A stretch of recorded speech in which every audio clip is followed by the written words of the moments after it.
Pardon the delay, folks.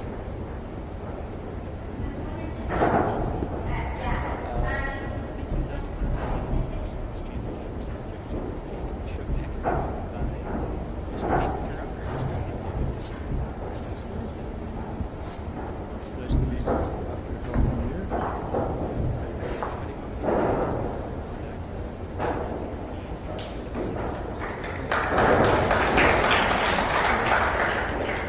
If you want to hear my voice,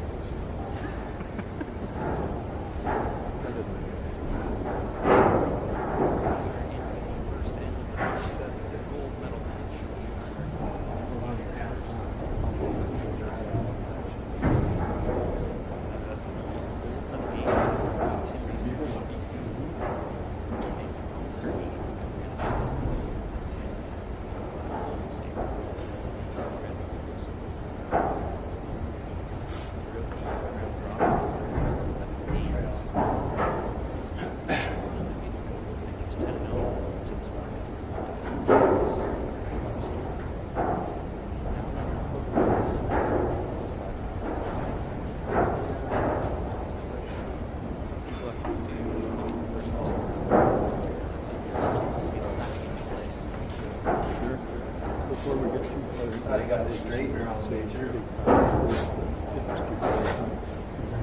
getting close to us. And I believe he's having his 35th birthday for the 30th. Since he's not on air, he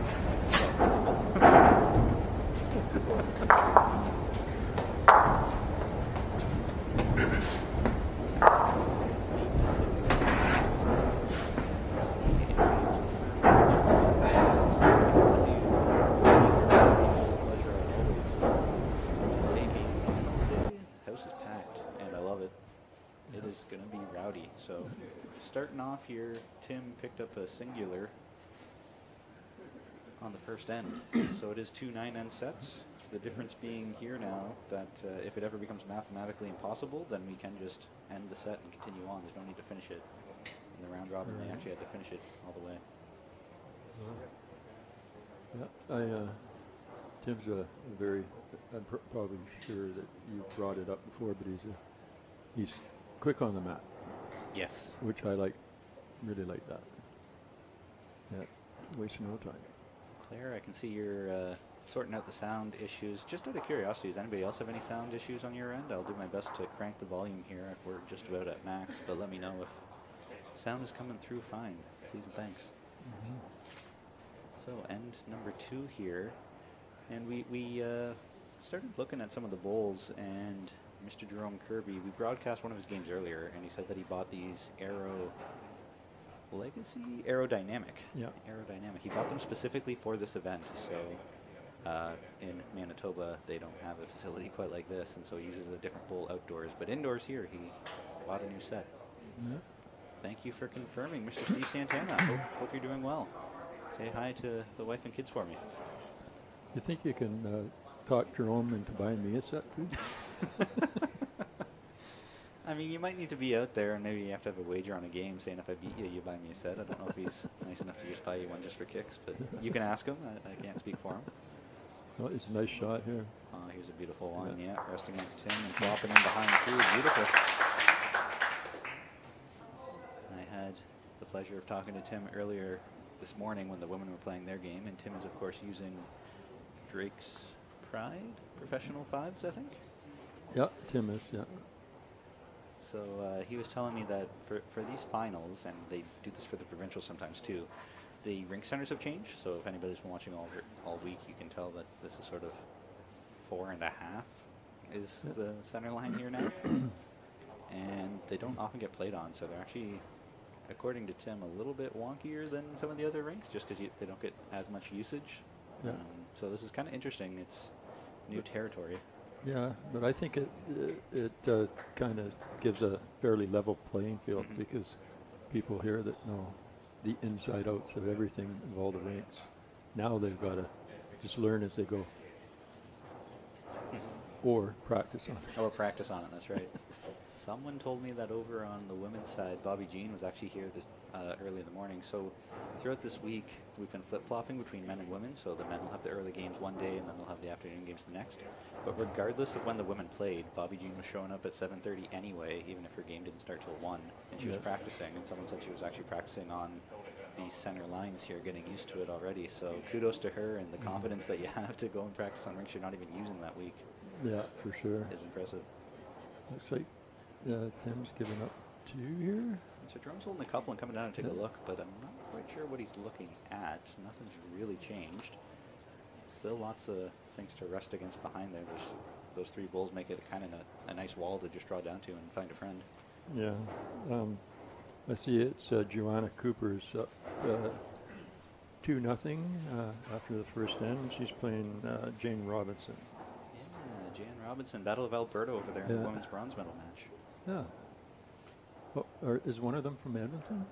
Then it'd be a true Battle of Alberta, Calgary, Edmonton. You know, that's a good question. Joanna's from Calgary, and I actually don't remember where Jan is from. Let me go and look at the player list, and we'll tell you in a second here. Jan Robinson they're both from Calgary, so no, it is a Battle of Calgary then. And Carrie Lucier and Jim DeHolke. Yeah, Carrie and I can't quite see the scoreboard there. I can see that. So Carrie Lucier picked up 1 on the first end over Jim DeHolke in the men's bronze. Yeah. And of course on the women's gold on our right, Linda Ng picking up a singular to start off that game. Yeah. I'm not used to the scoreboards being. Claire, you're correcting me. Apparently Jan is from Edmonton. When she registered online, I think she might have put in a different club for where she's playing out of then. But it's a true Battle of Alberta. It is a true Battle of Alberta then. Although there is a club in, I think, Medicine Hat and a few other cities that we could have an even bigger Battle of Alberta, but we're into pairs and triples then, not just singles anymore. So you might remember him, Mr. Charlie Taylor, tuning in. Says, oh yeah, hey Jake Charlie. with the silky smooth color of David Gerard. Now this is setting up for a fun hour and change. Yeah. Yeah, haven't seen that gentleman for a long time. I hear he's in Ontario now. He is. He exported himself from Saskatchewan to come join us wonderful Ontarians because that's where all the fun is. Oh, there you go. When can I go? You are welcome anytime, and I hear that Charlie might be planning a set of goals to go. Oh, good. Big bucks, Charlie. Yeah, exactly. Great way to put on. Jack, yeah, she's doing it. She can see it. I actually don't know if I've seen that happen before. Here this week, I saw a couple of Jack measurements. It was too short down the back of the pitch. It's a first.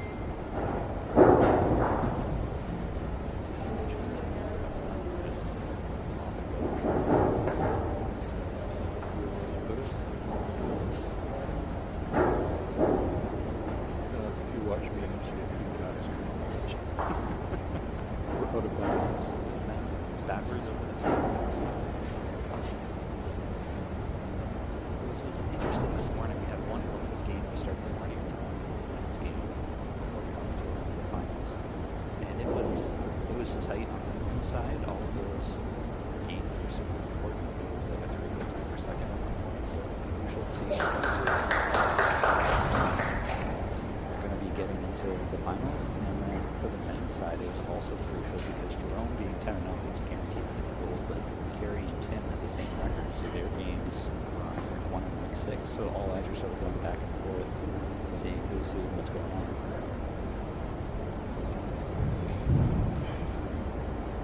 Tim, thanks for Tim, Steve, thanks for letting me know. That means one of the audio's on the camera there. I've turned that off now, so hopefully you'll be able to hear us loud and clear.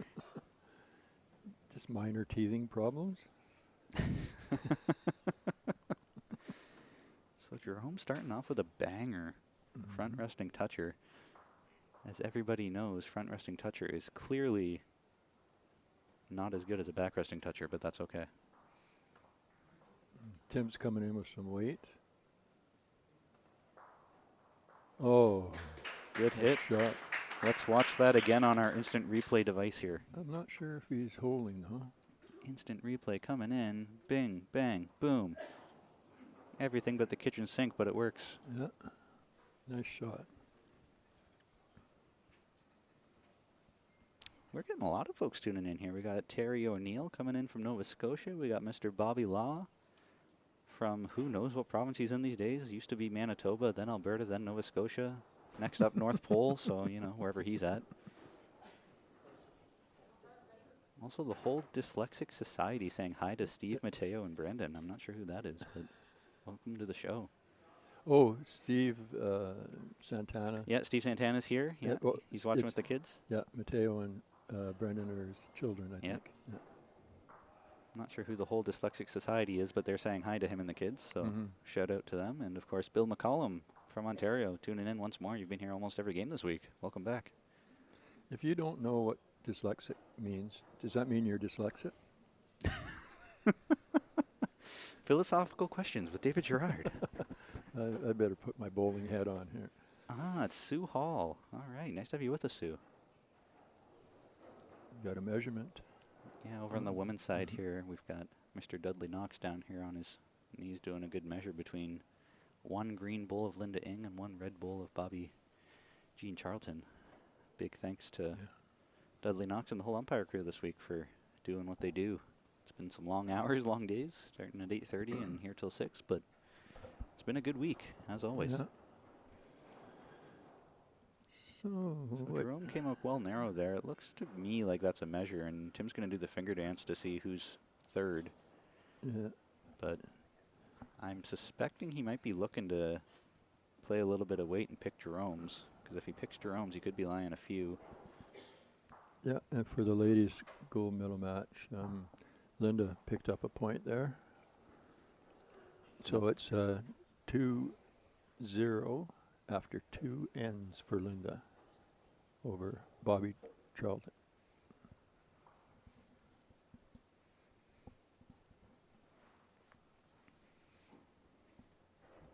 Can you see what's happening on 3 for the scoreboard? Yeah, absolutely. So over on, I guess, rink 1, we got Joanna Cooper still up 4-zip after 2 over Jan Robinson. And then in the men's bronze, it looks like it's 2-0 Kerry Lucier after 2 over Jim Duholke. Kind of surprised Tim was just going for a draw here. I thought he might get a little more aggressive, but coming up short. Well short, so maybe he thought he had one and just, you know, better safe than sorry. Yeah. Yeah, we'll try and... I know one of the comments usually that comes on when we're broadcasting is the other rinks, right? Yeah, everybody wants to know the scores of everything else going on, right? Yeah. So we'll try and keep up on that. I'll leave that up to Jake. I'll just sit here and do nothing. I'll make up scores as we go. All right, deal. So Jerome Kirby picked up one there, which is even more surprising than that Tim's last bowl came up as short as it did. I thought he was throwing it away because he knew he had one, but clearly not the case. No. The Joker, JK, Jerome Kirby. Yep. Fresh off his first loss of the week, looking to rebound. Meanwhile, Tim Mason finished with a record of 8-3. He had 14 set wins and 15 set points, which for those of you who aren't familiar with the sets game, winning a set is important, but set points are important because if you tie a set, then you get half a set point. So essentially the only difference would mean is he's won a couple of, or he's tied a couple of sets, I guess I should say. And I could be wrong, but I think maybe Jim Duholke may have won the most sets, even though... Yeah, he did. Jim Duholke won 17 sets, which is the most of any of the men. Yeah. And most of anyone overall, actually. Yeah, he qualified in 4th, I think. Yeah, he finished 4th, so he's playing in the bronze, despite winning the most sets. Yeah. Oh, well. Maybe next time. He's also tied for the best plus-minus at plus 70. Tim was also plus 70, so not that that's really of use whatsoever. Plus-minus is only useful when you get down to like the 5th tiebreak procedure.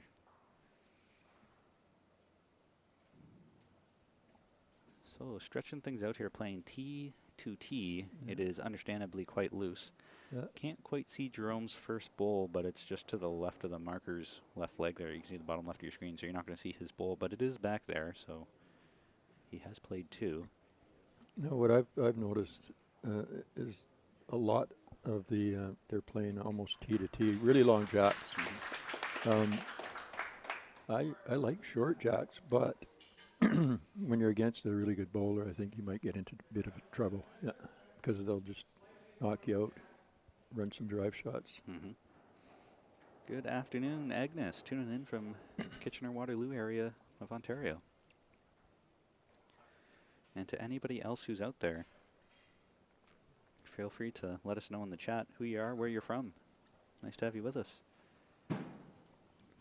Mr. Jerome Kirby was chucking a drive there and missed everything. So opportunity here now for Tim to try and tie things up or even take the lead as he's holding what looks like 2 to me. Yep.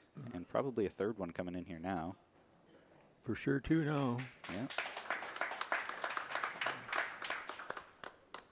That's a fairly narrow target, eh? It's interesting with the jack being on the tee. Do you really worry about back bowls? Because Jerome does have one back there that you can't quite see. No, yeah. It's still there, yeah. Okay. That's one thing about those markers. They're always standing in the way. Shout out to Rob, who was dubbed the most top-notch marker here by Shane O'Flaherty earlier this week, and he's been absolutely stellar, so kudos to him, and all the markers this week really have been doing a wonderful job. Yeah. Just happy that he's far enough back that you can actually see the head right now. Yeah, and might just take a second to see in the men's bronze medal game, it's Jordy Stoll who's marking. And the men's gold is Rob Berridge, who we just mentioned.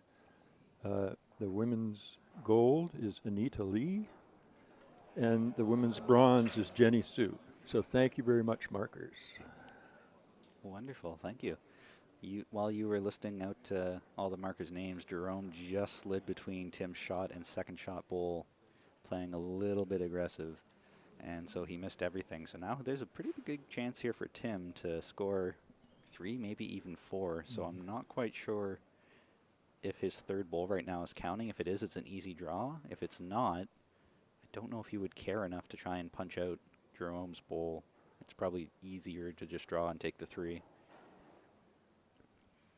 Fred Clark, IW, in charge of that process. If you want to get an indoor in Ontario, thanks for volunteering. Appreciate that. Send all your questions, comments, concerns about that to Fred. Oh, this looks like a nice shot by Tim. Oh, is he bringing it in with him? Oh, what a shot. What a shot.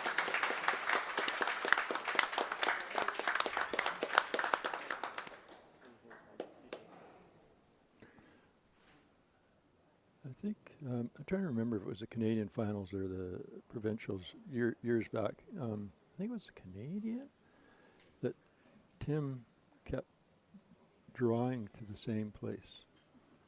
Like all 3 bowls, and then on the 4th one, he grabbed the jack and rolled it to the other 3 sitting there. And that was the last shot of the game. Oh, okay. Yeah. Probably provincial. So he built up a pocket with 3 and then trailed it there with his 4th is what you're saying. I see. Yeah. Well, he rolled the dice there. And that was a beautiful shot, bringing in his top bowl on his shooter's way through. That was absolutely brilliant. Glad we got that on tape. So with the roll of the dice, he's now up 5-3 over the Manitoban. Yeah. And I am failing at keeping the ends up to date. That was after 4 ends, not 3. Apologies. There we go. I'm glad I don't have to do that. And I'm glad I only have to say something once a minute. Oh, there we go. Easy job here, right? Only come out once a week just to do this. Yeah, it's not bad. Not bad. So Charlie Taylor's volunteering to be the assistant to building that indoor club in Southern Ontario. Thank you, Charlie. Yeah. Nice shot by, just behind the jack. Yeah. Just missed it, but pretty good placement. Anything past is always good. Yeah. Joanna Cooper over on rink 1 in the women's bronze is up 5-0 after 3, so she's taking a commanding lead, whereas Jim Duholke just got on the board 2-1 after 3. Carrie Lucier still holding the lead. Who won their round robin match between Jim and Carrie? Was it Jim? So Carrie beat Jim 6-5, 0-15, and then 3-2. So that's one of those weird games where Jim clearly scored way more shots, but just the timing of them didn't pan out, so Carrie got the win. Fun fact about our website, if you go over to bowlscanada.com and look at the standings, you can actually click on people's individual names, and up pops their record and who they played against. So big thanks to Keith Johnson for that feature, because that's absolutely wonderful that you can click on a player and see their individual results. Now you tell me. Yeah, now that the week's done. Yeah, absolutely. Absolutely. Kudos, Keith Johnson, bowler from Alberta, tech guru. Yeah. Recently retired, thought he wouldn't have to do this for us, but then surprised, we dragged him out of retirement to do it again. Well, Bobby Jean must have scored 4 in the last end. Ooh, yeah. Because Linda was up to love after 2 ends. Bringing in the tennis terminology. I love it. I love it. So yeah, Bobby Jean now up 4-2 after 3. Yeah, that's very important. So, head here, looks like Jerome's holding a couple, but pretty wide open draw, and Tim is playing on his forehand, trying to draw around his others to come down to Jerome's shots. Looks like it. That looks to be a little wide. A little high for that speed. For that kind of speed, I think. Yeah, just on the high side. And Jerome's got one more bowl left. Trading blows here after Tim rolls the dice for 4. Jerome now has an opportunity for 3, and he could even trail it a bit for 4, so there's even a window there for him to counter back with a 4 of his own. I would suspect he would play it safe and just try to go for the draw, because the trail's a little risky. Yeah.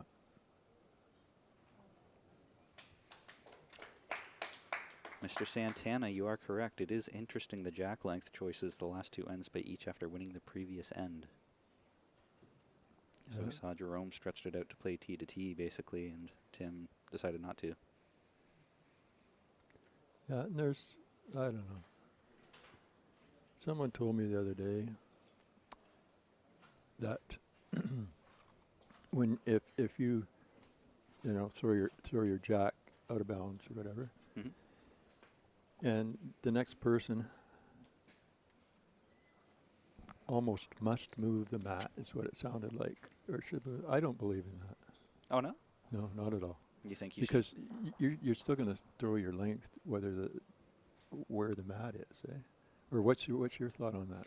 Oh, that's interesting. So you're saying if your opponent throws the jack in the ditch or out of bounds, and it's your turn to roll the jack, people have told you that you must, like it's almost a standard, like you should move the mat placement. Yeah.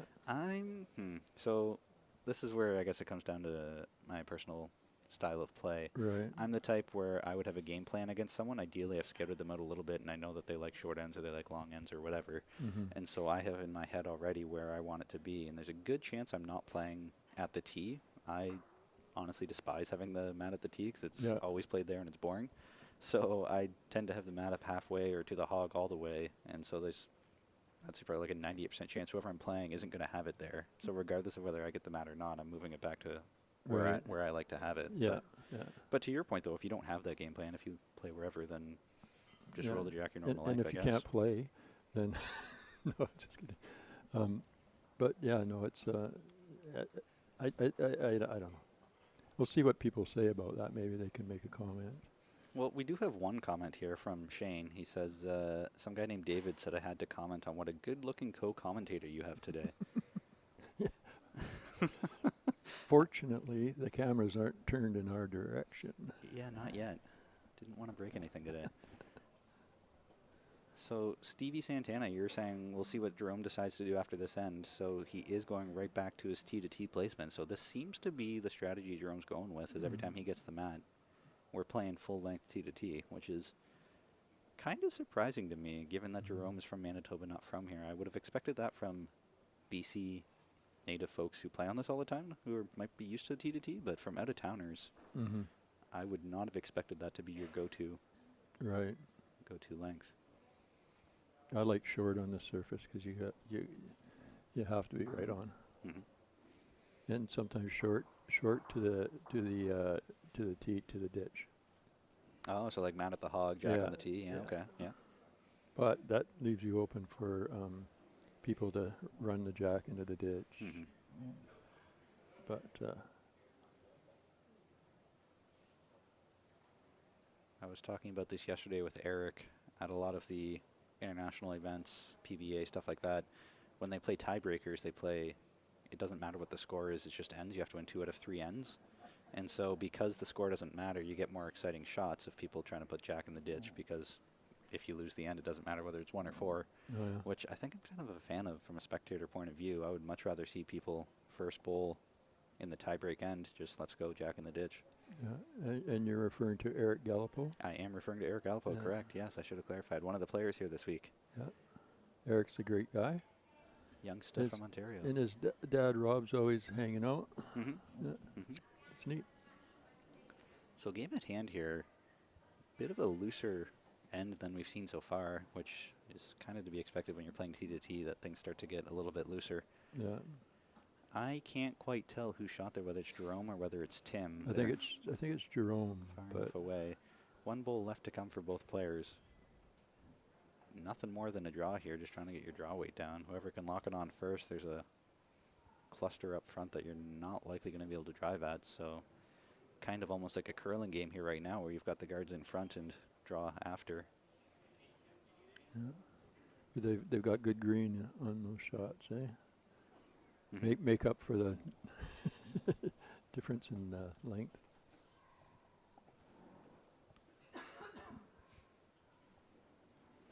So Jerome's away here. Will it stop in time? This looks slightly speedy to me, but will it slow in time? Yeah, probably. Yeah, I think so. That's probably good for 2. If his other one was shot, I think that's probably just as good. So you can maybe make out the faintest of shadows of Tim's back bowl there on the left. Mm-hmm. Not that that's going to come into play whatsoever, but if you're looking and wondering where's Tim's other bowl, it is in the very bottom left corner. You can probably only just see the shadow of it on your screen. Last bowl to come here. Not a huge wall for him to rest against, but he can come to either of Jerome's bowls and flop in for 1. And that's really all he's got right now, unless he wanted to get creative with his 2 in front. Did he send it? Mateo says hi. Hi, Mateo. Yeah. Calling for an umpire right away. So that's something I want to encourage everywhere all the time. I almost want to hit replay on that, because as soon as the ball landed, Jerome just pointed at the umpire and said, umpire. I'm not going to bother measuring myself. We have umpires here. Straight to it. No humming and hawing. If you have people like me, it takes a while to get back up off the floor. So you're just wasting time. Wasting more time then. All right. Give you a couple of scoreboard updates. Bobby Jean is coming alive here after taking a 4. She's now up 6-2 after 4 ends of play. Meanwhile, Carrie Lucier is up 3-1 over Jim Duholke after 4. And way down at the end, Joanna Cooper 5-1 after 4 in that Battle of Alberta. Mm-hmm. Nice. Yep.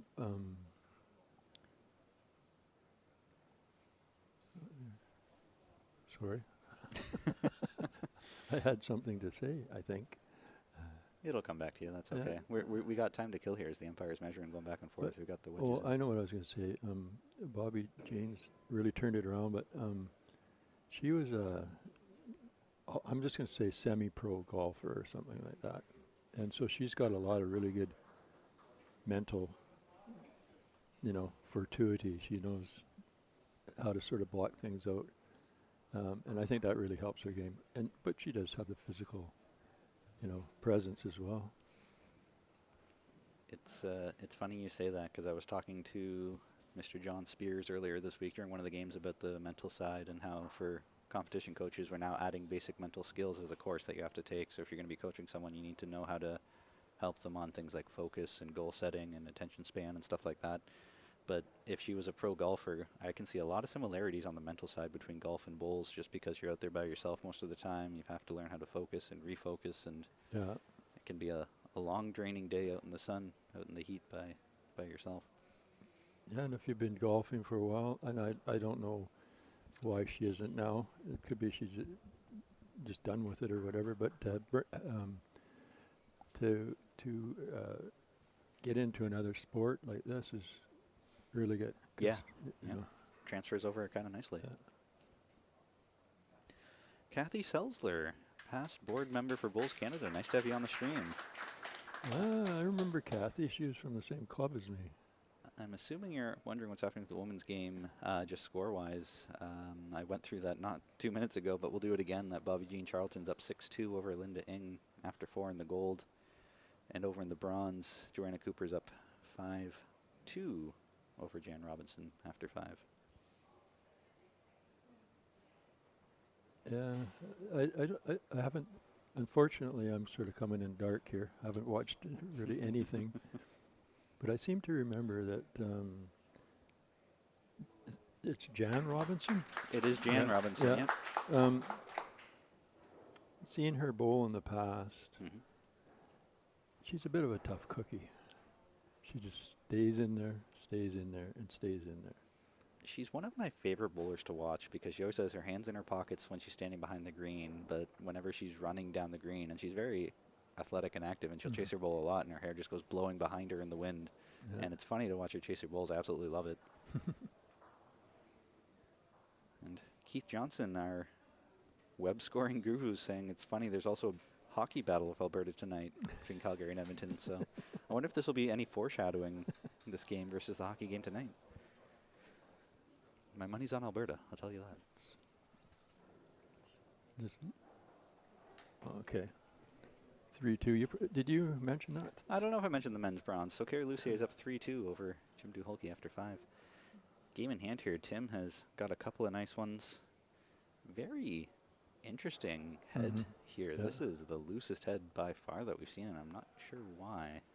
We are still playing T to T, but I wonder if it's just sort of a funky lines here. As was alluded to before, that maybe the center lines are a touch iffy. Yeah. But we'll see if Jerome can come up clutch on his last one. He is flying through. He needs the jack on this to have a chance, and he's got it. Bingo. Clutch shooter. Wow. The Joker's not joking around.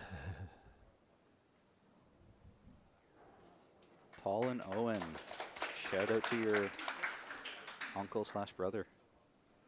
Yeah, and the ladies' gold medal match, Linda just put a great bowl right in front of the jack there. Yeah, she's probably, what, 4 inches in front of being a front resting toucher there? Yeah. 2 inches away from being 2 inches away.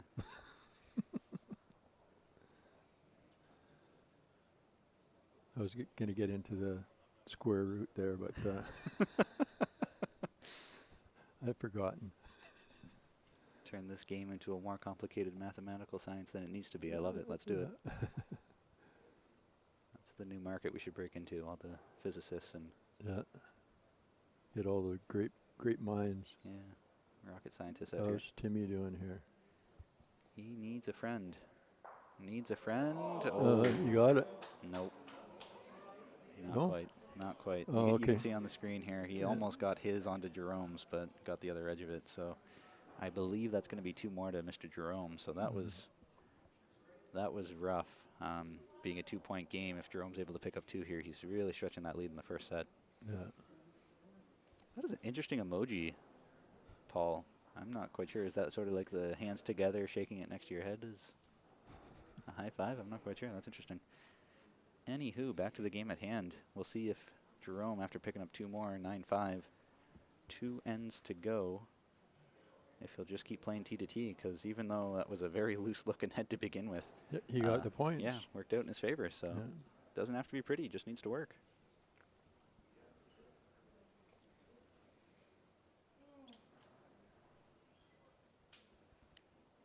So the winners here will get to go and rep Canada at the 2023 World Indoor Championships in May, down in Warilla, Australia. All right. And so they play 7 end sets, I'm told, although I don't actually have the conditions of play yet, so I'm just basing it off of what they did last year. 7 end sets, 1 end tiebreaker, and then also mixed pairs on top of that, so you get a 2-for-1 combo effort when you go down there, which is, I think, a really nice addition. Since you're going anyway, you might as well get a few more games in while you're there. Does the 2-for-1 combo include drinks? You know, that's a great question. I don't know. I've never been. So how about you play in this next year and win it and tell me and let me know? You got a year to start training now. This time There's next year. about a snowball's chance. You know where? For me to. So you're saying there's a I'll, chance? I'll try. I'll try. Okay. I promise. All right. All right. Do you know how many people BC had in their qualifiers for this? I can see Mary Ann Not Gillies sure. beside us is trying to visualize just what the score Well, would the look like. men had 20. 20 for the men. How about for the women? 12?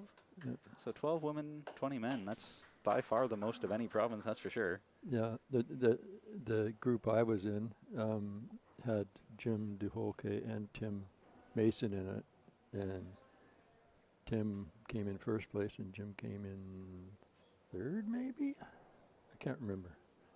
But yeah. Or, sorry, not Jim Duholke, it was, I'll think of it. So Alan Wass. Oh, Ellen Wass, okay. Yeah. Yeah. Much closer looking head here. Still not as close as we've been able to see, but much better than last end. And you can see on your right, Linda Ing with her green bowl right in front on the women's side. Andy Caldwell, how you doing? All the way from St. Thomas, Ontario. Andy was one of our crucial initial players at our para championships this year. We had the first ever para bowls championships for bowlers with visual and physical impairments. Andy's got a question in the chat here that David, you might be able to answer. I'm not sure. Do they have any wheelchair bowlers here? Not that I'm aware of, but they may have in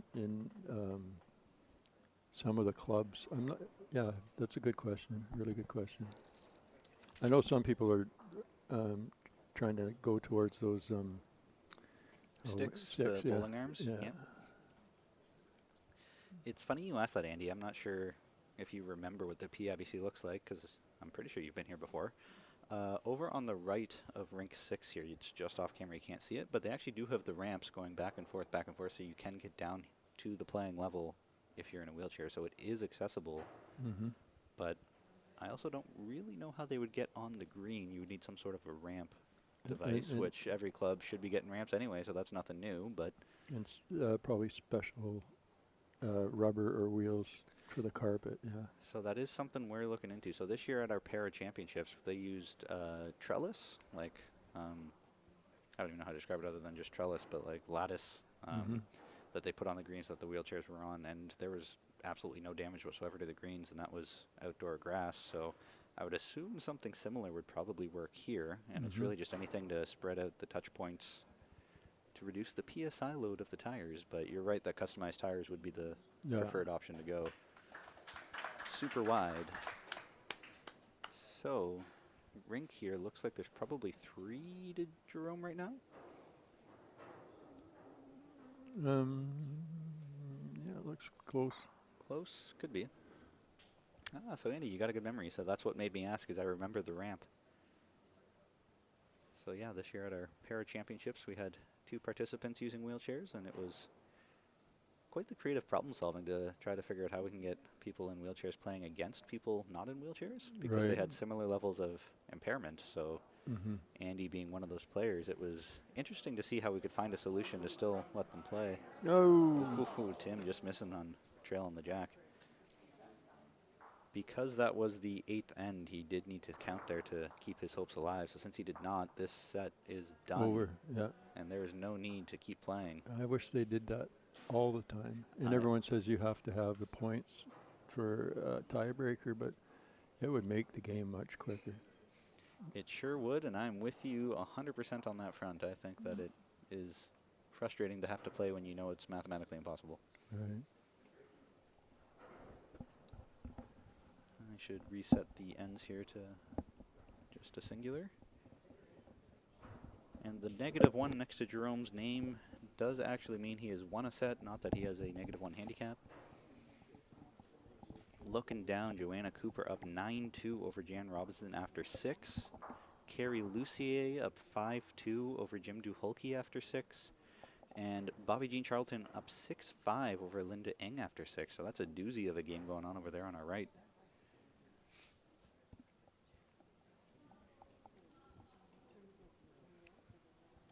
So not surprisingly, you can see where the mat is that Jerome has it. That is surprising, though, that he's not playing T to T. He came up 1.5 meters short. I'm not sure if that was intentional or if that was just a oops. But after playing tee to tee every time we got the mat, now we're playing slightly shorter than that. 1.5 meters short of the tee.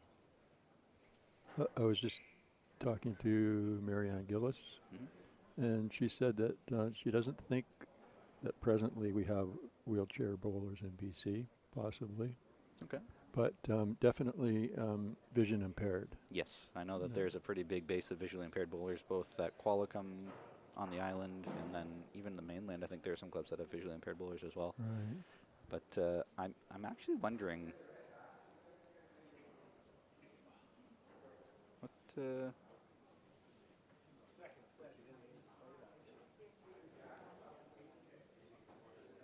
I'm not sure what's going on here. I think that they were planning to play the next end of the first set, not realizing that it was the second set. But regardless of what the scoreboard says, this still very easily could have been the second set. Just because you didn't realize it doesn't mean that you should have picked that bowl up, I don't think. So that's a oops on all fronts, but they are going to reset and start again. So that's interesting. I guess that's, by definition, a burnt end, a dead end, even though we don't have those here. Yeah.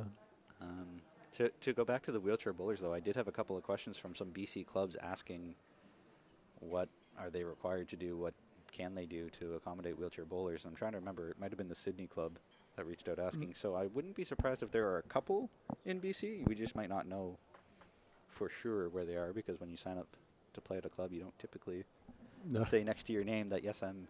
And I would imagine that there are fewer compared to able-bodied. Able-bodied, yep. Yeah, but the impaired would not bowl in too many competitions, I don't think, in travel, but who knows? So that's interesting. So that's something that we started during the pandemic, is we piloted a first Just Roll With It program, we called it, which is like teaching people with various abilities how to bowl. So if you have a visual impairment or physical impairment. So we piloted that at the Commonwealth Club in Edmonton and the Nepean Club in Ottawa, and both went off really, really well. We had a lot of people with various abilities come down and try bowls. And so from there, we were starting to branch out, I guess, into other clubs, hoping that they would be able to reach into their organizations or local communities to get all the different groups that exist to say, hey, just because you're in a wheelchair or just because you have a visual impairment doesn't mean you can't bowl, come out and try it. Yeah.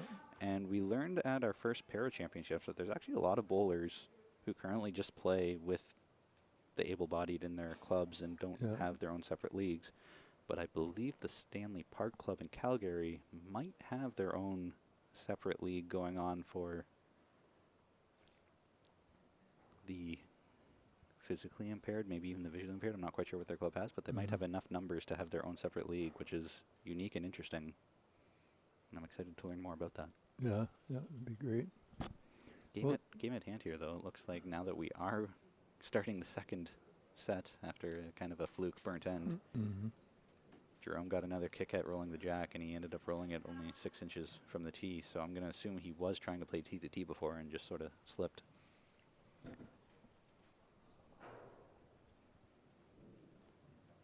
I'm just trying to think of the guy's name, but they're always in the provincials. He's in it here. Glenn Taylor? Glenn Taylor, and he's visually impaired. He is. He's a legend. He was, fun fact for the history buffs, Glenn Taylor was the first Canadian to ever win an international gold medal in lawn bowls. Really? Yeah. Wow. It was in the, I'm trying to think what they called it. It wasn't just the Blind Bowls Championships, but it was something along those lines. Well, that's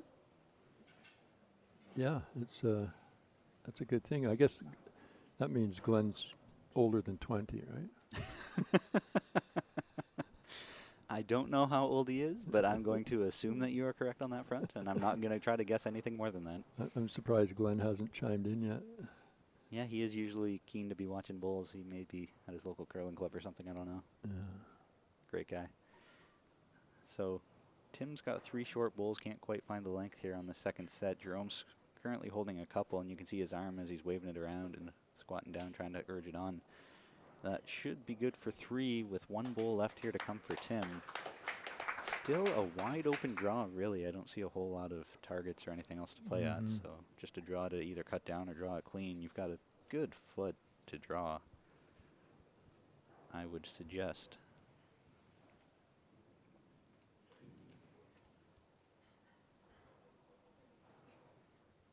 My default is a drive shot, but it hasn't worked well for me, so. Nothing ventured, nothing gained, right? Looks like he's hot. Yeah, that looks a little spicy. Will it drop the anchor in time to cut out that third one? No, it will not. So that'll be 3 to the Kirby. Uno, dos, tres.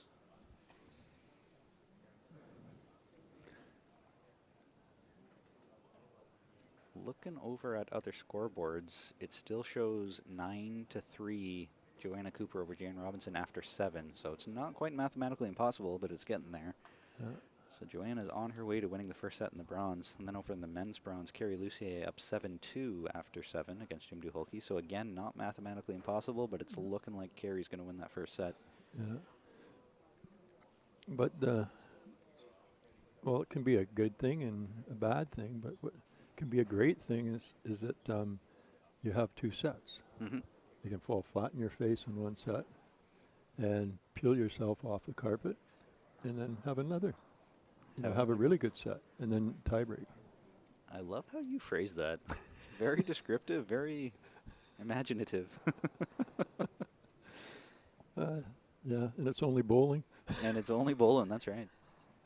In this women's gold, we're having a doozy of a battle after Linda Ing got up 2-0 and Bobby Jean took a 4 and a 2 to get up to 6-2. Now Linda Ing's clawed her way back. It's 9-6 Linda Ing over Bobby Jean after 7. So this is a heck of a battle. Yeah, one thing, I don't know if I said it or not, but Linda is one of the few bowlers here that I know can deliver the Henselite Dreamline XGs, which are the newer ones. Mm-hmm. She's one of the few. You have to have a perfect delivery. It's for really good bowlers, right? That's why a lot of people.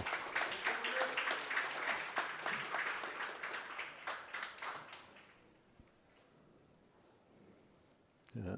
You could hear the smattering of applause behind us, I'm sure, as Tim just rolled a side toucher. Not quite a back resting toucher. This is heavy. And that looks narrow as well. Yeah. I had the pleasure before this game of sitting down and having a good chat with Jeff Pershik. So for anybody who's watching, Jeff used to be a heck of a bowler back in the day. Came from Saskatchewan and now in BC. Has his name on numerous trophies. I believe he's played internationally before, but then started a family and stepped away. So after, I think, 9 years, he said, he's back here to watch the finals today, which is a long time. And Tim Mason, my goodness. Yeah, he's coming back. Yeah, Jeff and Tim Mason and Steve Santana and Derek Kaufman. Derek Kaufman used to always play in it, and then our friend here, Joe Hunt, the Joe birthday boy. Hunt, yeah, he sometimes would go with them, or Filled in as a sub. Yeah. And I never saw those guys play together. I wish I had. Mm-hmm. Now this is interesting. After just one bowl, Jerome is coming down to look at the head because Tim's got a couple of doozies. I thought you couldn't come down till 2. So you can technically come down anytime if you ask the marker and the marker says yes, but this is where I think here in Canada we're a little too... He's already had 2 bowls. Has he had 2? Is one One's on the bank. Oh, one's in the ditch. All right, fair enough. Yeah, because fair enough. From what I understand, you can only ask after you've rolled 2 bowls. Okay. I could be wrong. Maybe I should be on the rules committee and I'd be right. I'd be right all the time. Yeah, there you go. Make up the rules as you go. Now, this is something I had a good chat with Vince Mai about, is that here in Canada, we are way too lenient from the marker standpoint on letting people come down. Because when you play internationally, when you play in other countries, if you ask to come down, a lot of times they say no. Like, there's nothing to look at. You don't need to come down. You're just wasting time. Yeah. So for this specific situation, I would almost agree saying you can ask the marker for clarification, but I don't really think you need to come down here. It's not like you're drawing this off, so I guess maybe looking at angles, but since Jerome has literally one bowl on the green behind, I don't know what there is to really look at. from this point. So I'm confused on the strategy or the intent, I guess. And I think that here in Canada might be something we ask our markers to be a little more strict, say no a few times. I'd be a little more lenient because it's a gold medal game, but I guess that's fair. That's true. It is a gold medal game. You got me there. You got me there. but yeah, in general terms, for sure. What do you do if you're Tim here right now? So there's 2 shots. Tim's left bowl is probably 2 inches from the tee, so you've got the tee covered. You can see that Jerome's got 2 back bowls. Do you go for position back bowl? Yeah, but would it be good if it was a tight back bowl? Like still in the count? Back Yeah, bowl? yeah.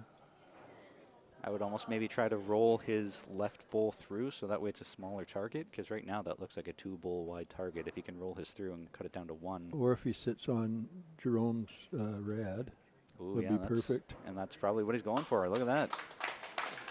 Bingo bango.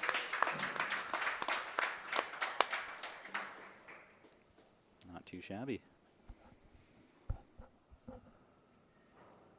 No time wasted from Jerome. Quick on the mat, knows exactly what he's doing.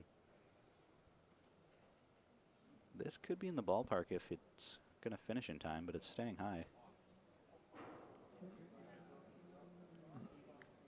Didn't want to finish right with his last, so that's a good effort, but opportunity here for Tim to counter back. After dropping a 3, he could pick up a 3. Yeah, if he goes on his backhand and comes onto his bowl behind the jack, I think would be a good shot. But so it's the last bowl of the end. Jerome's out of bullets, so now it's really just put anything within 2 feet. yeah, Play the same bowl you just did. Nothing to worry about. yeah, that's true. Here he comes. These types of shots are usually the hardest. People come up short, don't want to mess with it. We'll see how Tim does. That looks to be on the high side. Oh, it's coming. Jerome's right in the camera line, but it is trying. Perfectly weighted. Good try. Jack high, didn't want to finish though. No, So should be 3.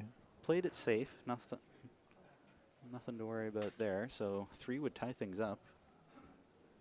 After 2, what a high scoring game. 2 ends, 6 shots. Yeah. And on the women's gold medal match, it looks like Bobby Jean's got 1, maybe 2. Yeah, looking at the rink on the right, 1 red being rolled out there. Bobby Jean using red, Linda Ng using green. Using the finger dance rather than measuring, not sure why, but maybe they'll call a measure too. There are 3 umpires here, so Yeah. we're calling an umpire. And do you know the umpire names here? Other than Dudley, No. I can't say I'm familiar with them, but Oh, I know. thanks to these 2. Oh, I'll think of it, I hope. It'll come to us after the game's done. That's okay. Put a thank you card in the mail. That's Zoe's husband. Zoe's husband, Zoe Chan. So it is just 3. Dudley. Daniel. Okay. Yeah. There's 2 Daniels, Daniel Au, and I'm not sure what this Daniel's last name is. Okay. So 3-3 after 2. You can see down here on the left now in the women's bronze, Joanna Cooper has won the first set, and they're playing the first end of the second set now. Carrie Lucier is up 7-4 over Jim Duholke going into the last end of the first set. So 3-point game there. Jim's looking for a 3 to tie it. Over here in this women's gold, it is still 9-6 Linda Ng as they're measuring, but we know that Bobby Jean got at least 1 as they took 1 out.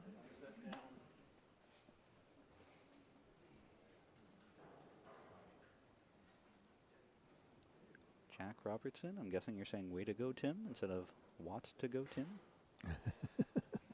Those keyboards are getting smaller and smaller, eh? What's to go? Cheeseburgers? Got lunch on the mind there? Yeah, I've got food on my... There we go. But I'm kind of a sushi guy, so... I hear that sushi here is the best in the country. Oh, yeah, it's great. Wunderbar.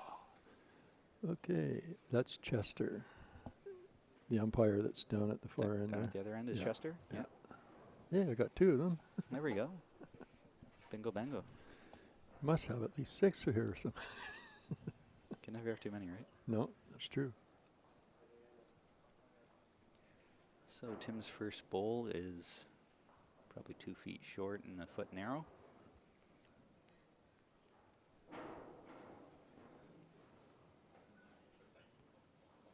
Jerome Kirby, what do you got for your opening bowl?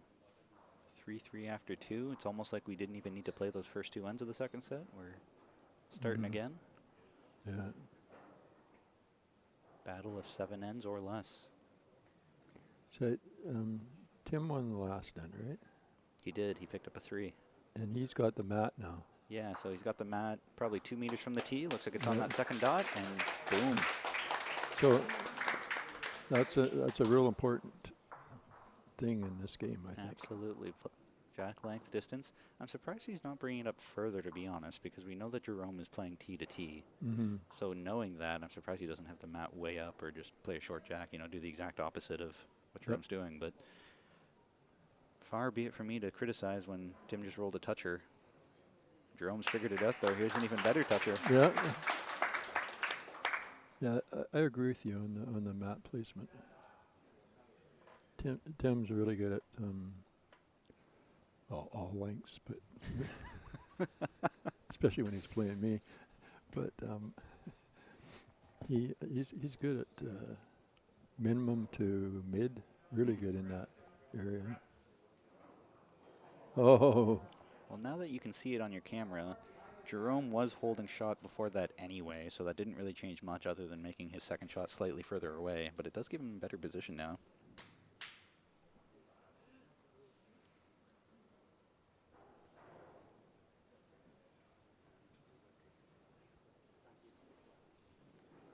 If I were Jerome, I would probably be looking for another bowl in the head right about now, or something behind, either or, and it looks like he's going for something behind.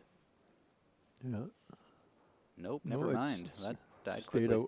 Stayed out wide too, eh? I thought that was coming much faster than it did. That's actually short of the jack. So, what do you do, Tim Mason, last bowl, down 1 in the head. You've got second and third. Not quite sure if you have fourth or not. Having a good long look at this. I would maybe be inclined to play some weight underneath his top bowl and try to pick Jerome clean. You would have to have a heck of a lot of weight to hold that, because from the mat here, you need a very fine line to throw that kind of drive. But the way that Tim's front bowl is from the mat, I think you don't have any worry at all about picking your own. Yeah, if you drive really hard on this surface, you can be within, I don't know, 4 to 6 inches. Right? So it takes a lot, you know, if you have that chance and you've got a place to drive through, you can keep it pretty straight. He is on his backhand, but Yeah. it looks like he's just going for a draw. Interesting. Trying to draw this off or go for a trail even. And that is going to hang out on the high side. Yeah. Oh. So now, Jerome, do you play your last bowl? Playing with fire here, but same hand that Tim just played. If he comes down and just rests Tim's bowl, he can flop in for 2 easily enough without much danger.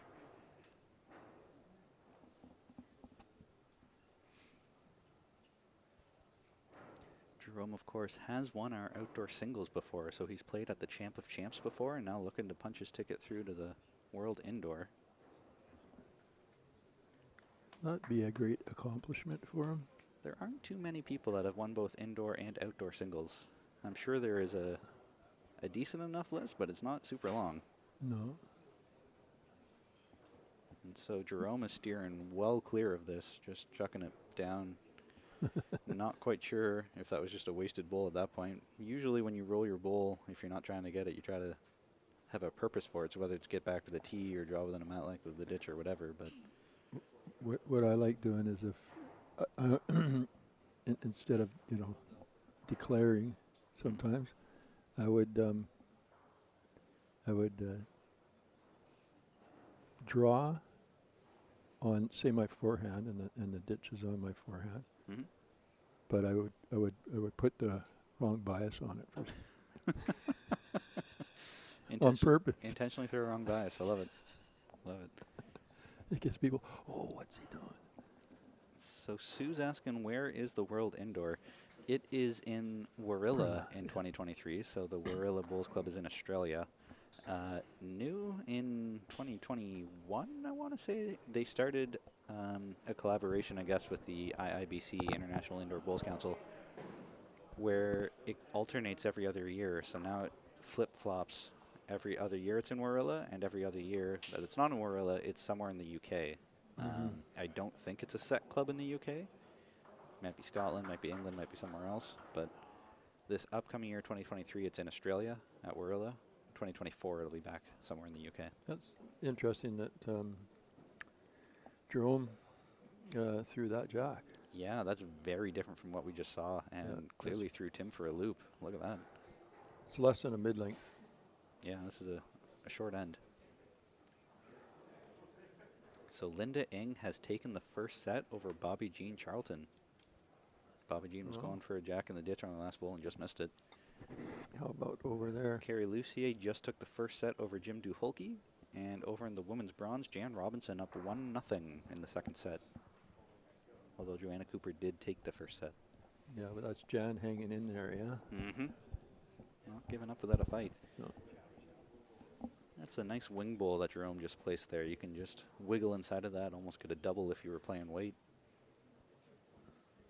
Come on, Tim. I don't think Tim sent it. That's 2 in a row coming up short. That is Yeah. Oh, I got to surprising. Got to remember to stay non-partisan or whatever. That's true. Just because you're from BC doesn't mean you can't be cheering on BC, despite the fact in the gold medal games, 3 out of 4 are from BC. Well, that's, you know, it's just the way it is. I don't know if it would ever change. And the one thing that makes it even more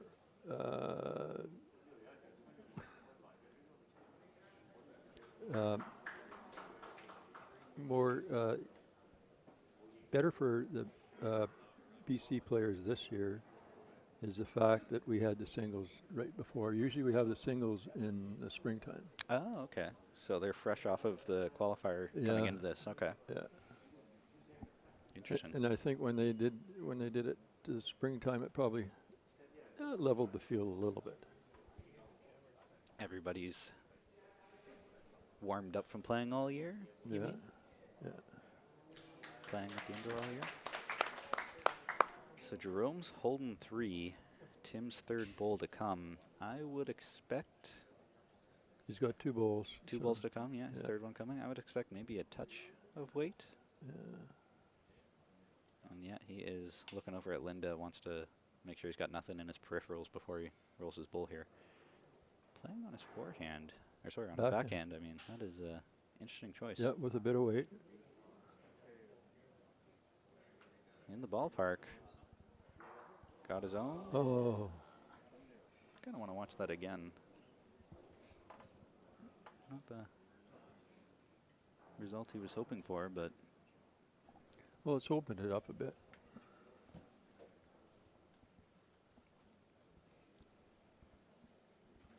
It's only 2 instead of 3 now, so I guess that did help the count overall. Yeah. I still think it is probably just a draw on the forehand. The floor hand? The floor hand, exactly. And the black hand. Yeah, exactly. The floor hand and the black hand. It'll get you. With Tim's black bowls, that's either hand. Yeah. My first set of bowls were pink Dreamlines. Beautiful. And I used to give everyone a hard time about black bowls, eh? Mm-hmm. Now I have only 2 sets of bowls and they're black.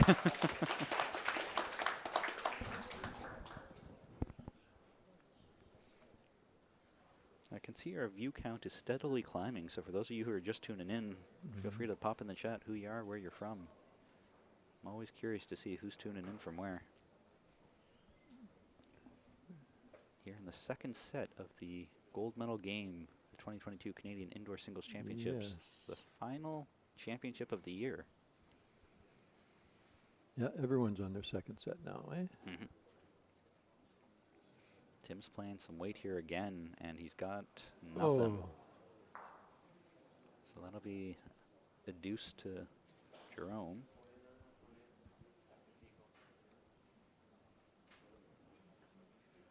Making it 6-3 after 4. He might even be looking at his third shot. I don't think it's there. I don't think so either, yeah. No. The way he was taking a look, wasn't sure. So 6-3 after 4. The men Yeah. are trucking along here. Up Yeah. to 5 ends to go, unless we get a tie break after that. And it's, second set.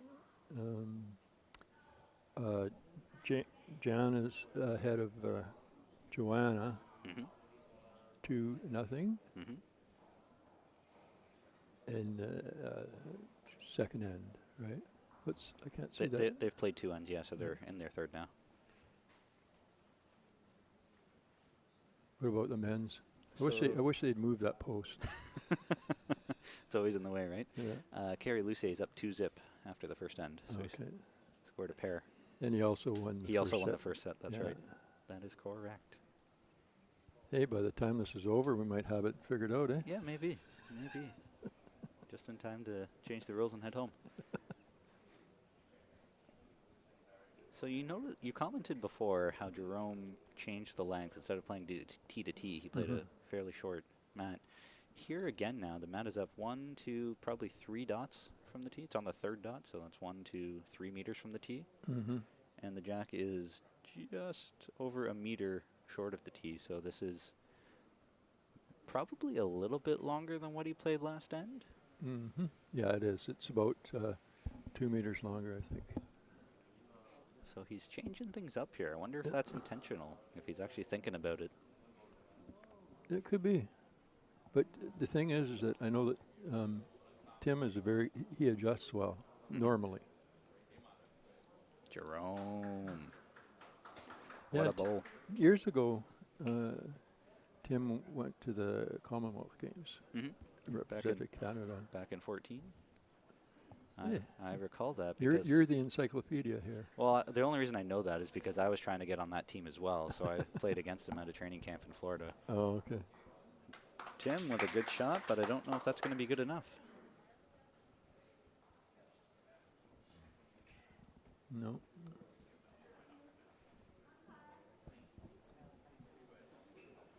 Measurement on, what would we call that? I guess it doesn't matter. It's a ladies' gold medal rink. Good answer. Good answer. That's in the middle of all the other rinks. Yeah.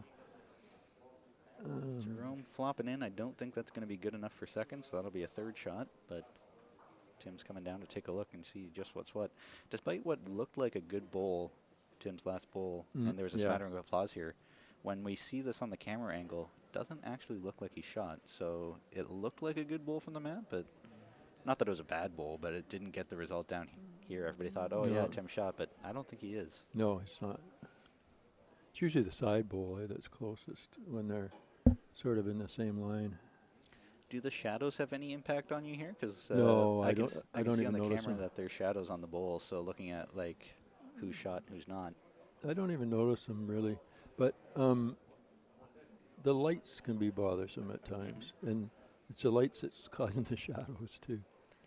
Really, I think and this is just my opinion, and I don't even know if it's the right thing or not. I'm not a light guy or anything, but if they would put parabolic lenses and all these things here, I think it would smooth it right out. Yeah, that's what they have in offices and stuff like that. Oh, okay. Yeah, and all they are is a grid work, right? Mm-hmm. Metal grid work, and the light comes through. Yeah, I guess that none of our camera angles will actually show the lights, so you need to be here to believe it. But a lot of the players I talked to have said that they wear baseball caps to help with the glare from the lights. Yeah, Jim's one for sure. Carrie's doing it, and Joanna's got a cap on. Yeah. And I think Pat had a cap on too. Yep. Someone told me that they even play against players wearing sunglasses in here, which is bananas to me that you're wearing sunglasses indoors Well, to play bowls. well, But sometimes it's. I tried it a bit, and it was not too bad. Is the nighttime glasses, oh yeah, night driving glasses, yep, and yep. they sharpen things up a bit. But I just, I just couldn't. I don't know. Couldn't get used to it. No. That was a very risky shot from Jerome. He almost rolled Tim in for shot, so came up, fortunately for him, just a touch short, so he rubbed it but didn't flip him up at all. So chance here now for Tim on his last bowl to try to score something. He's down 6-3. There's lots of time left in the game. You can get away with just scoring one. Oh, he's heavy. He played this with his last one too, trying to play that jack in the ditch swinger kind of weight. And he chipped it and chipped his own. And burnt the jack. So the jack's dead going back to the tee because he clipped his own out, and he might be down 2. Hard to say because his back bowl's off camera, so I don't know how far away it is, but it looks like it's 2 to me. And Claire Day, yes, you did always wear a hat. Claire is famous for her hat, if anybody here knows Claire Day. Oh, I know Claire Day for sure. Never see her without it. Yeah. Claire, why aren't you here? I mean, you could come even if you're not bowling. Yeah, exactly. We can put you on the mics. Yeah. I can be out of a job. It'd be She's, great. she's always in a good mood. Ooh, Stephen Jupp or Jupe, sorry for pronunciation on your last name, tuning in from Midland, just started bowls this year, and now I can't get enough. Nice to have you with us. You will learn a thing or two today by watching the men's gold medal final game indoor singles Canadian Championships. Just don't listen to what we're saying.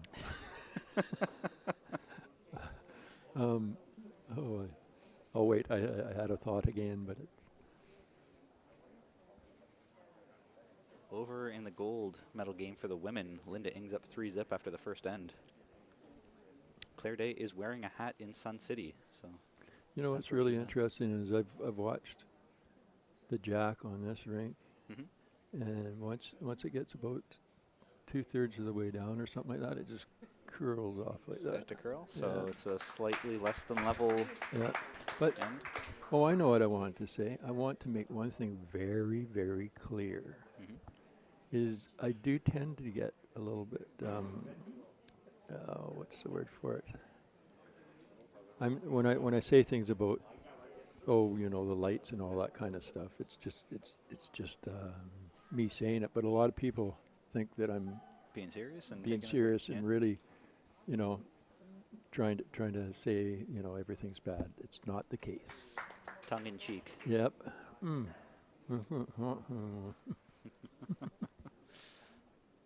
So Jerome locked his first one on, and then his next follow-up one is about 1.5 meters, 2 meters short.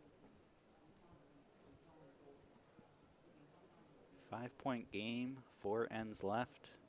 Tim is trying to claw a comeback here, but just on the high side of grabbing Jack or Bull on his way through. Jerome Kirby, I would highly expect this bowl to be past the Jack. Don't want to make that target any bigger, and you're happy with just one at the moment, but this looks a lot lighter than I was anticipating. Huck and guards. This is a strange strategy. Not something you see often in bowls. Unlike curling, where guards are encouraged, in lawn bowls, they're almost non-existent. I was told, and I don't believe everything I'm told, but I was told that a guard is the hardest shot to make in lawn bowling. I would like a good guard. A good guard, yeah, I'd agree with that. Yeah. I would also say that most people are taught incorrectly how to play guards. Yeah. Not only timing and location, but I'm thinking about most people try to put a guard 2 feet in front of the jack, and I'm thinking the most effective guard is probably the minimum distance you can have for a bowl. Right. Which I can't remember what it is. I think it's like 13 meters or something like that. But how about a guard that's 2 meters in front of the mat? If that were legal distance, that would be the most effective one for sure. Just throw over top of it.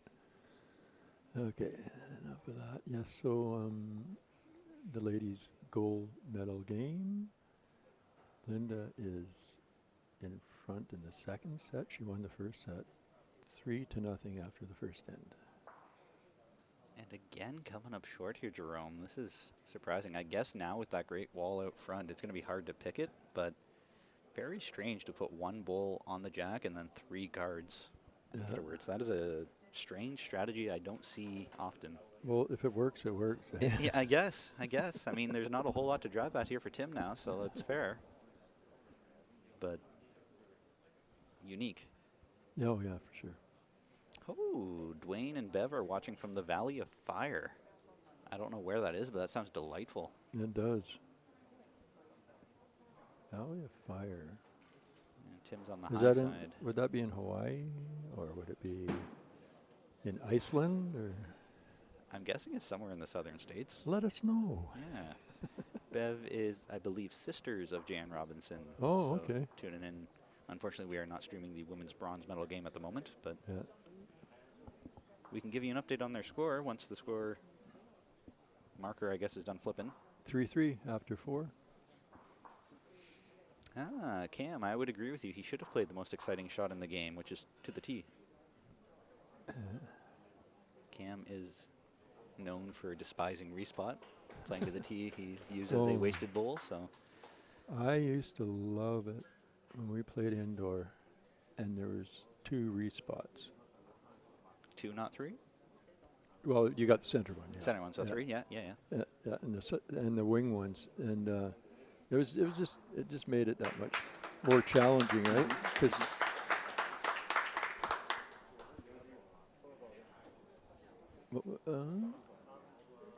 So to answer your question about where the Valley of Fire is, it is north of Vegas. oh, okay.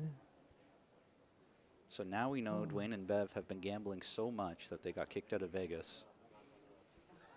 Is that where they melt down all the gold?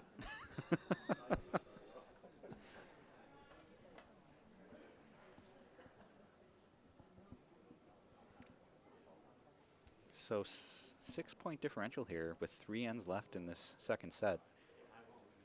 Tim needs to score 2, 2, and 3 because he can't just tie this set. He needs to win this set. So he needs technically 7 points over 3 ends. Pick it up. Oh.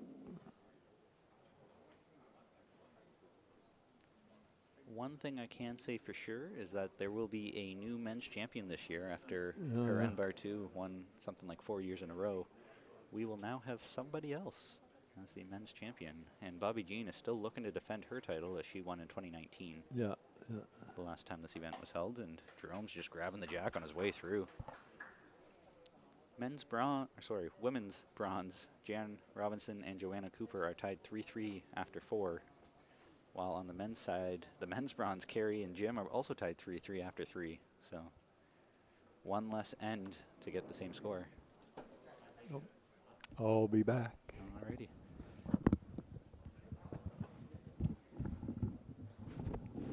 Steve, you are correct. From the results, Jerome seems to be in the zone all week. I would encourage you to go and look at the standings and then click on Jerome's name to take a look at all of his games. He had 1, 2, 3, 4, 5, 6 of his 11 games go to tiebreakers, and he won them all. So kudos to him for being clutch central with tiebreaker games. There have been a lot of tiebreaker games here this week. Our statistician told me halfway through the week that of the 16 games that went to tiebreakers, 8 of them were won by people who won the first set and 8 of them by people who won the second set. So I'm not sure if that held through the rest of the week, but it's an interesting stat nonetheless.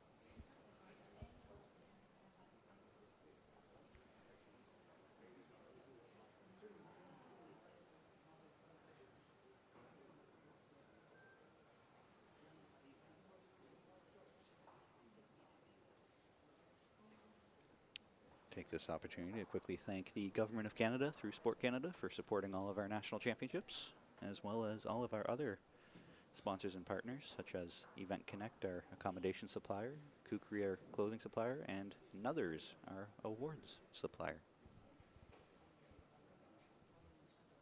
Jerome's looking to rest him through, but he's just on the high side. Probably the weight he wanted for that shot, just a meter through. So Tim here with his last bowl to play, more or less has to draw a second shot here to get 2. If he wants to have any hope going into the rest of this set. Down 6, 3 to go. Needs a 2, a 2, and a 3, so need to score a 2 here.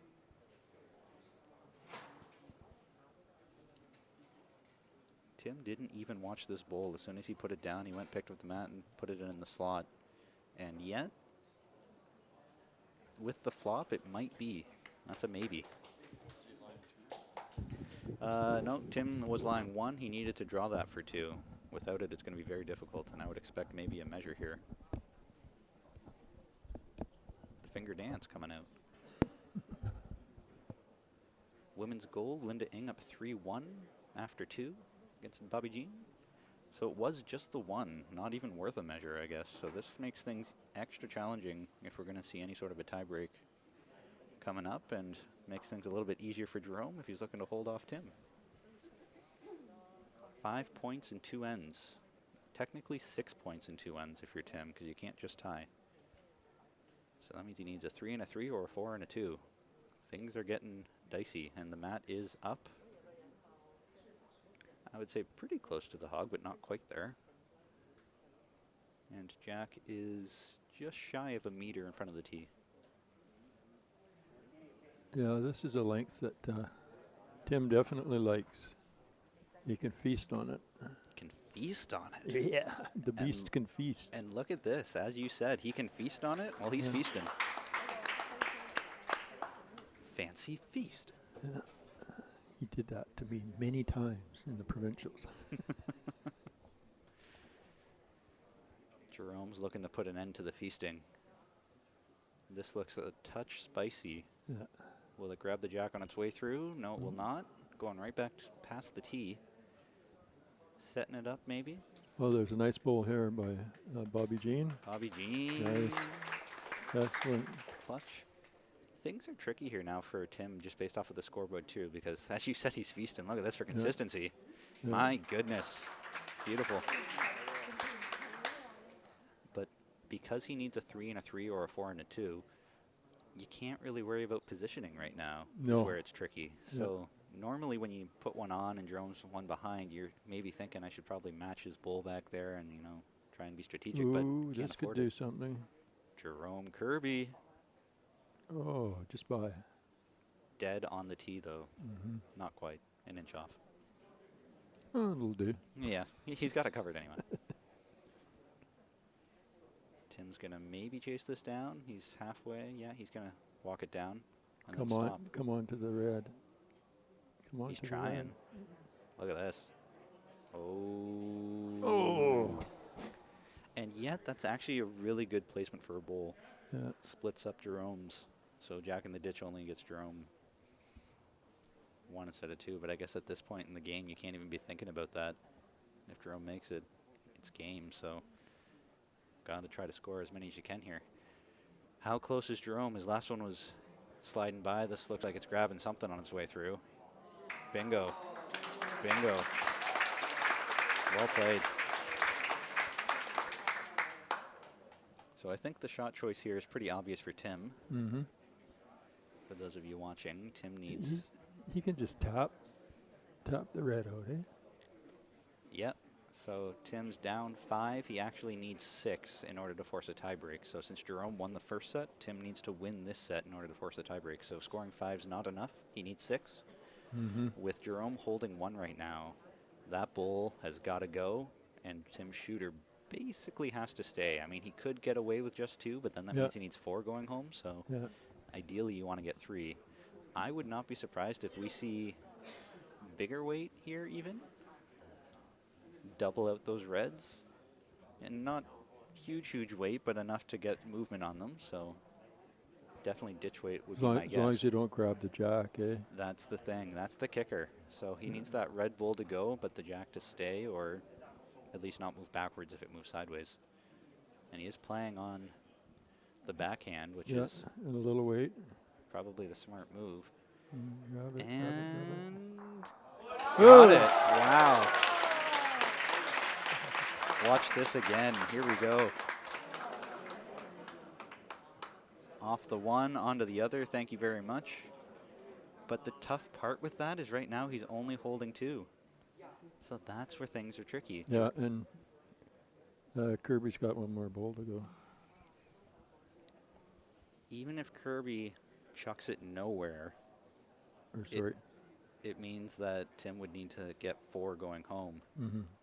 And I can't imagine that he's going to chuck it nowhere. He can play any kind of weight into this. He can do anything he wants, really. You can draw it off. You can roll out the shot and stay. You can play big weight. You can play either hand. The sky's the limit for what Jerome could do here. Based off of what it looks like from the mat, I would almost be tempted to say that the drive is the juicy-looking shot. Some of that tweener weight. On the high side, nope. Grabbed it, so that will be the game. We have a new men's champ.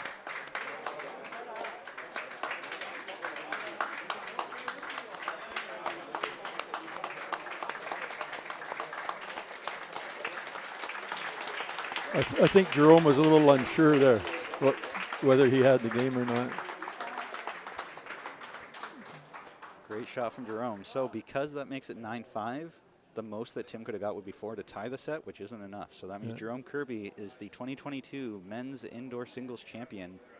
He will be representing Canada at the Warilla Bulls Club in May. And we are now going to turn some cameras over and try and pick up the women's game going on right now as Bobby Jean Charlton and Linda Ing are duking it out, playing the third end.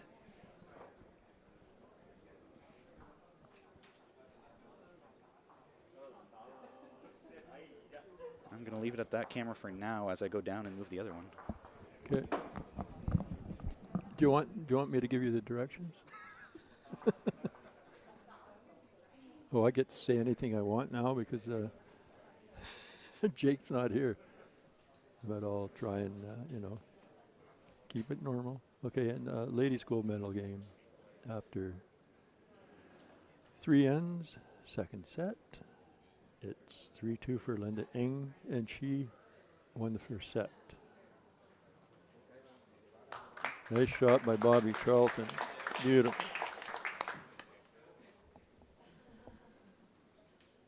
And I have to stand up to get some of these other scores. Ladies is Joanna Cooper is up 4-3 after 5 ends, and she's also a set up against Jan Robinson.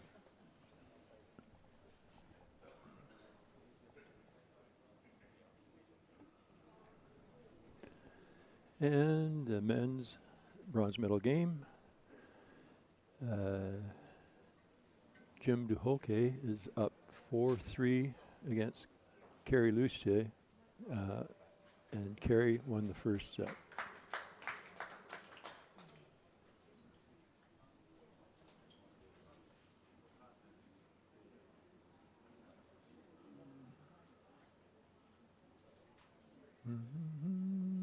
Looks like Jim's doing a drive shot on that lane. Oh, lovely shot. As long as he didn't burn the jack.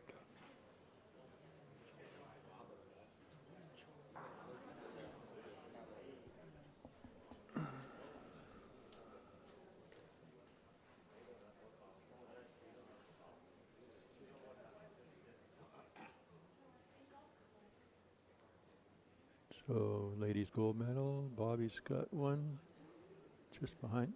No, one just behind the jack. And she's got one just short. And can't quite see that.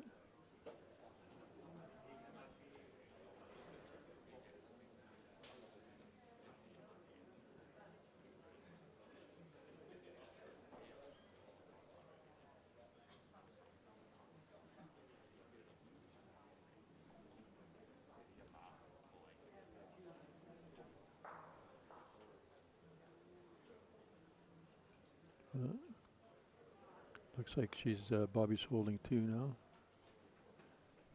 I need new eyes.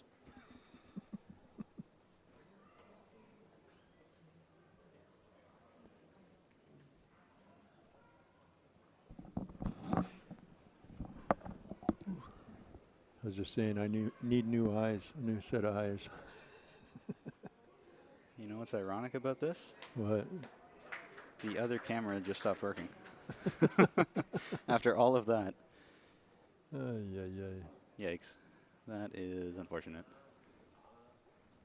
So, so we don't have. No, it froze. That's a bummer. I think 3 is what Bobby's holding right now. Yeah, Bobby's got 3 red ones in there, which you can't really see right now. Sorry, folks, I tried. Moving the cameras over was not a good idea, I guess. Well. Oh, well. I can update the scoreboard, and we can at least stream when they're coming this way. So that was the 4th end, I believe? Yes. Previous. So 3-2 for Linda over Bobby. B. Charlton. Joanna Cooper. 6-3 over Jane. Jan Robinson. And then. So the guy side, I can see that it is 4-3 for Jim Duholke over Kerry Lucier. After 4. After 4. And we'll see.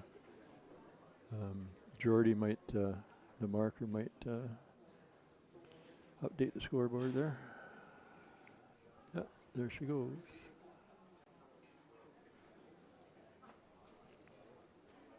It's 5-4 after 5 for Kerry over Jim.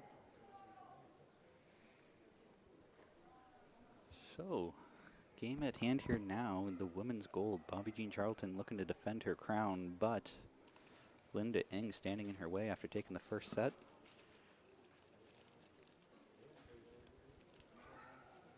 District Representative BSI saying good luck to Bobby for representing both South Island and BC. Nice shot. Beautiful draw. Great opener.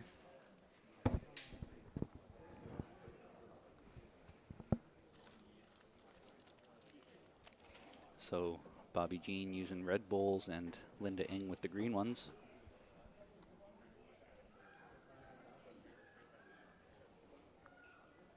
Yeah, Bobby's got, I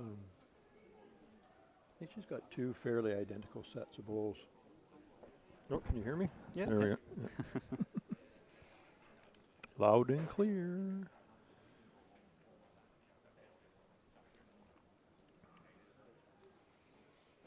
Looking to play consistently here, and this doesn't look too far away. No.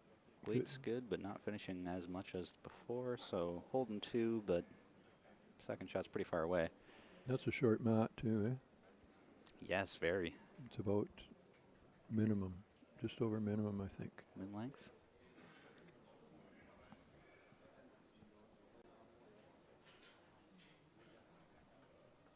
Oh, this is a good shot.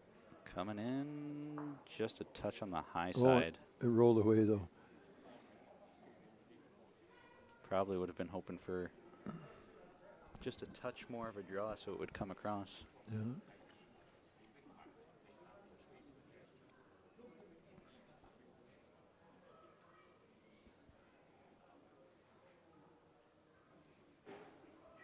Big opportunity here for Bobby Jean to try and sort of stretch the lead out and make the second set almost out of reach. Yeah, get back into it. Yeah.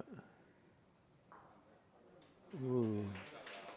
Well, that changes the look up a bit and makes it a pretty big gap between Jack and her bowl. Mm-hmm. So now you need a very intentional draw. You can't just play through the head here anymore.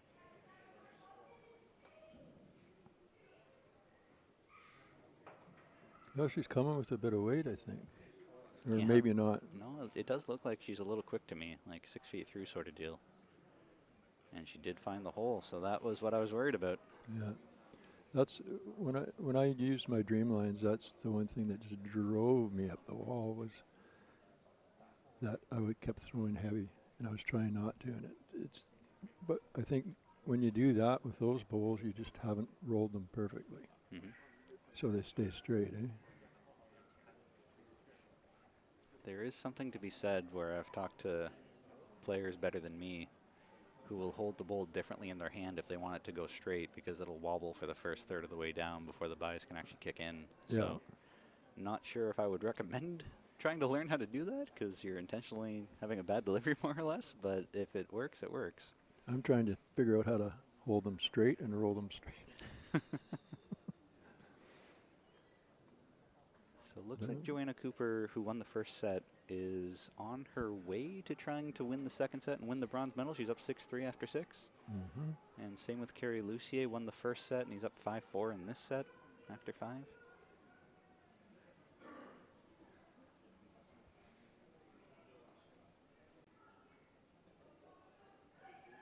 I wonder too, what the having the provincials that close to the nationals, whether it's kind of a little bit trying on people, because you one solid week of bowling, especially the women. I think they had only 1 week between, eh? Oh, because it was so late in the year. Okay. Yeah, and then another solid week. But I'm just trying to make up excuses. Right? Whoops.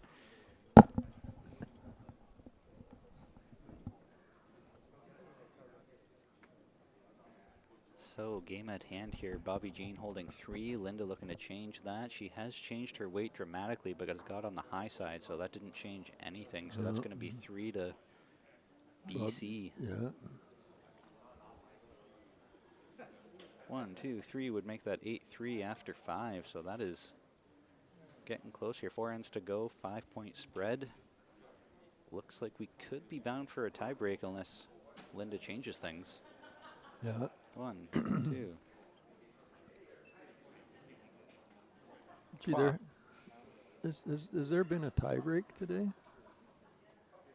Well, not in the medal round No. yet, because there was only the men's medal round is the only one done so far. Right. But this morning there were definitely tie breaks in the Okay. men's and women's final rounds, and I might have some good news. Looks like that camera's been working after some percussive adjustments. Percussive. Thanks, Shane. Big thanks to Choil and SportsCanada.tv for renting us the equipment. I make no guarantees of the shape that you will be getting it back in. All right, so Everyone's measuring. I was They're wrong. They said it was 2. I thought for sure they said 3 there, and I thought that's what I heard them say, but the marker only flipped up 2 more on the scoreboard, so I'll match the scoreboard, even though I thought it was 3. It was. It was, Yeah. so the scoreboard is out of whack then. That is something someone's going to need to talk to the marker about. But anyway, Bobby Jean's first bowl coming up 1.5 meters. I short. don't think you should talk to them. Just fire them. Just kidding. Well, I'm pretty sure that they sign a no firing clause in their contracts. Otherwise, there's a hefty payout. Yeah. Anita's great. I've never done anything wrong like that in my life. I can believe it.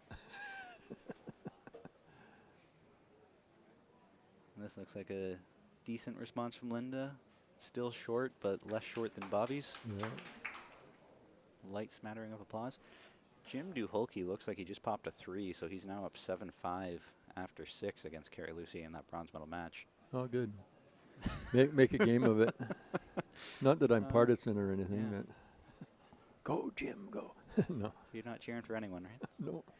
I will say I was curious when I first started commentating for bowls how people would perceive how biased I was being from Ontario and having played for Ontario before. So it was interesting the first games that I started doing this for, trying my hardest not to be partial to where I'm from. But now that I've done this for 6.5 years, it's actually not that hard. I really don't care which province wins anymore. It's drilled into me now that it doesn't matter. You're already thinking about going home.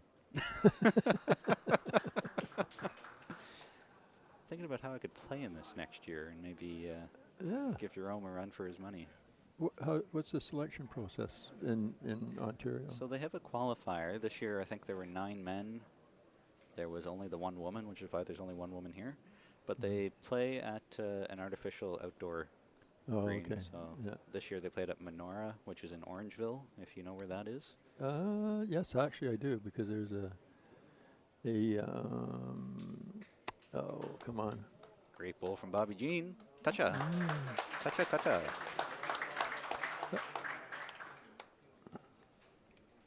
Oh, I did Taoist Tai Chi for a couple of years, and their main place is in Orangeville. Oh, interesting. Yeah. I want to get back at that, but they completely shut down. Still over COVID. Oh, really? Yeah. That's too bad. Lots of seniors. So I guess that's one of the reasons.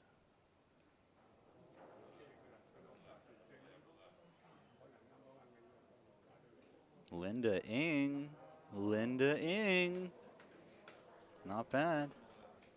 Not bad. Probably could have used another foot or two just to really push it through, but can't be too upset who do you with that. think's holding there?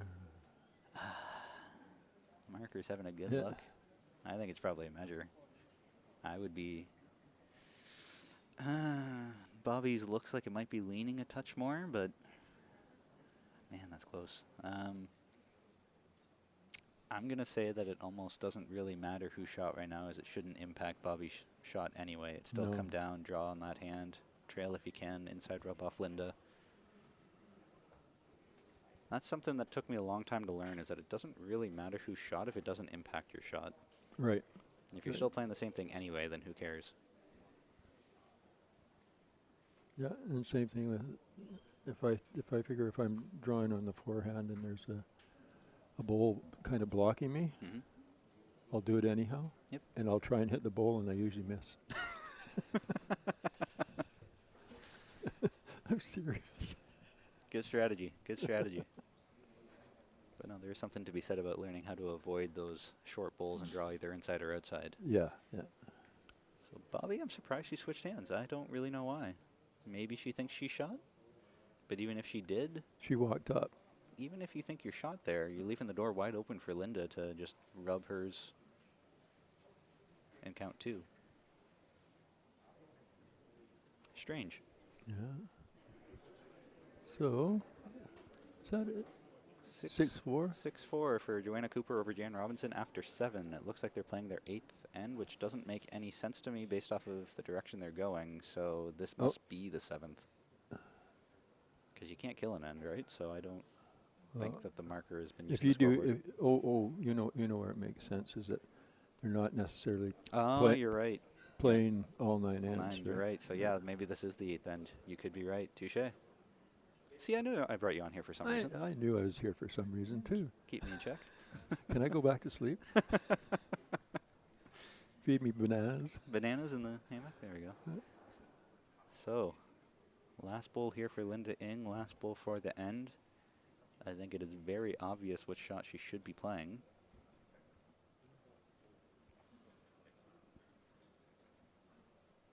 Forehand, slightly more than a draw if you need to, just to get her bowl onto Bobby's. Any angle of her bowl will do. If you're on the inside edge, you grab the jack. If you're on the outside edge, you have Bobby. That is perfect. Beautiful. 2 points, Linda. Thank you very much.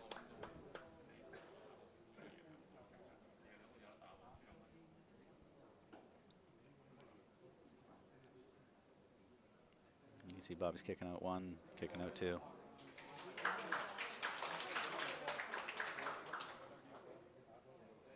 So even though Bobby Jean was going off on a roll there, Linda Ing saying, I'm not going down without a fight. I'm not just going to roll over and give it to you. Yeah. For sure.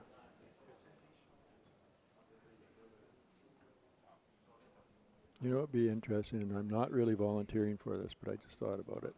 And maybe I should keep my mouth shut. Is try, like I got a little camera and stuff like that, and try setting it up on that green. Over on the 1, 2, 3 rinks over there? But just do it as a probably a Facebook feed or something. Facebook feed on 1, 2, 3 and YouTube feed on 4, 5, 6? Yeah. There we go. Now you're talking. Well, I could even YouTube on 1, 2, 3 as well. Yeah. Yeah, that's true. Yeah, just a second feed. Just no audio coming through. Or if you wanted to go over there and talk by yourself, then I guess you could do that too. But I'll take Shane with me. I'm not sure if I'd want to listen to that audio anyway then, all right.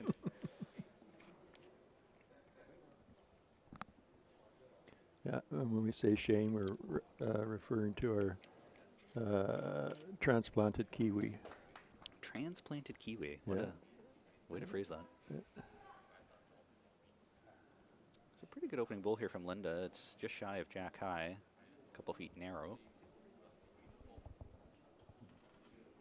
I'm going to do a shameless plug for BCP while we're waiting for Bobby Jean's bowl to come down here and say that over the winter we're going to be working on updating the laws book because World Bowls has approved the 4th edition of the Crystal Mark Oh, okay. Laws of the Sport of Bowls. So over the winter, big thanks to Nick Watkins and Gilles Dessert for compiling that and translating it and everything else. So hopefully by the spring we'll have new editions ready to sell, but also hopefully ready by the spring our new online website will have a store, so that way you can just go online, add to cart, and check out. So you don't need to call us or email us. You can buy it easily enough yourself. So stay tuned for that in the spring. Yeah, 6-6.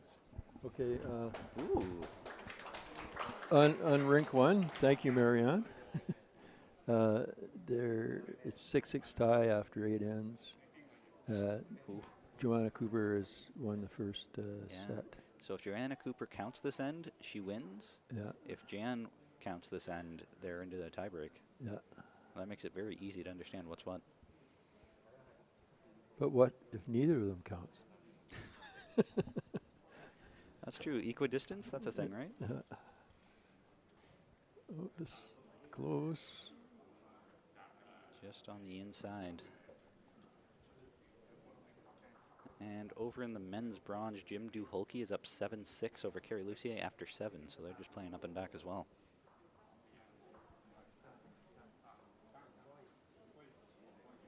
Yeah, Jan Robinson just threw her bowl. Looks like it's quite a bit short, but I think she's from being 500 feet away. I think she's holding. I'm not sure.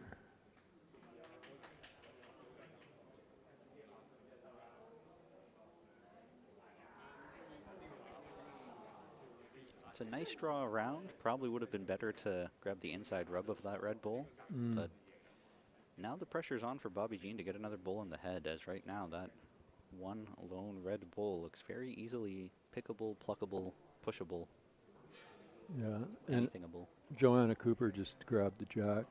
I believe she's 1 up.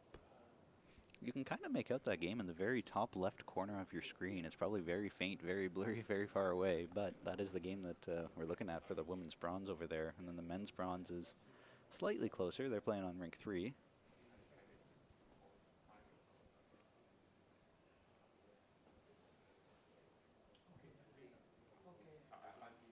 So Linda Ing's bowl here, she's for sure looking to either push that red one or grab the jack on her way through. This is not nearly as much weight as I was expecting her to play. This is just barely a draw.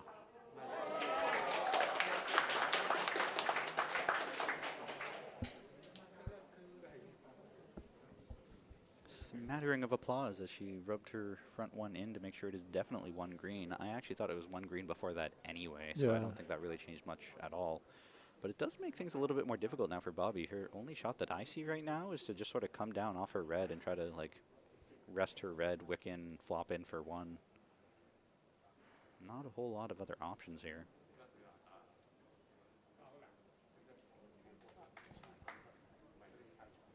Because she's up 7-5, she could afford to give up 1 and be okay anyway. Doesn't directly impact the game immediately. So the gals on rink 1, they're both on that, and they must be, I don't know what's going on there. Oh, Joanna just walked down with Jan. So Jan's going back to the mat, walking backwards. And we'll see what happens. This could be, I think it's hard to tell which bowls. Oh, there might be 2.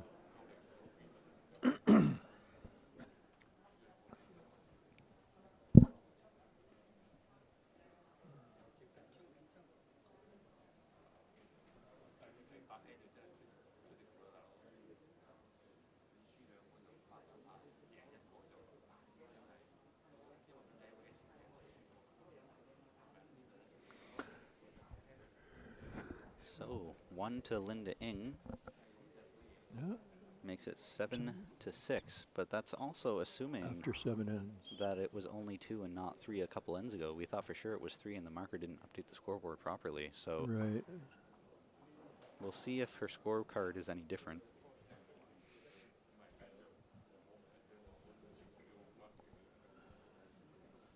We are eagerly looking over at rinks 1 and 2 next door just to see what's going on as that's getting down to the wire. Joanna Cooper has the last bowl, so she is looking to... And if she's going to throw it, I would imagine that... it looks like it's one blue one she- right now, so yeah. yeah, I think Jan is line 1. Jan Robinson line 1. What? Why would she even throw it if it's the last bowl? If she's line 1. Yeah, so she's not. So she's playing with black bulls. So I think that Jan Robinson with the blue ones is lying 1. So Joanna Cooper with her black ones needs to play this, needs to try to get 1 if she wants to straight set it as opposed to try to win in a tiebreak.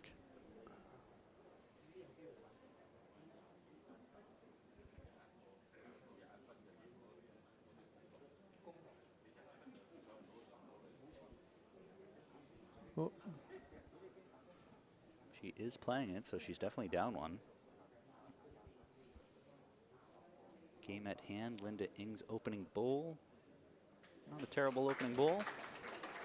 Joanna's wide. So I think that means Wide we're and heavy. off to a tiebreak then in the women's bronze. Yeah.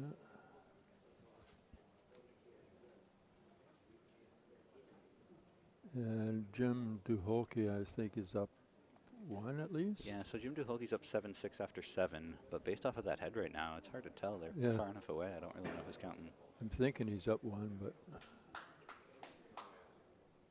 Bobby Jean, what a counter, grabbing the jack. Jabbing back.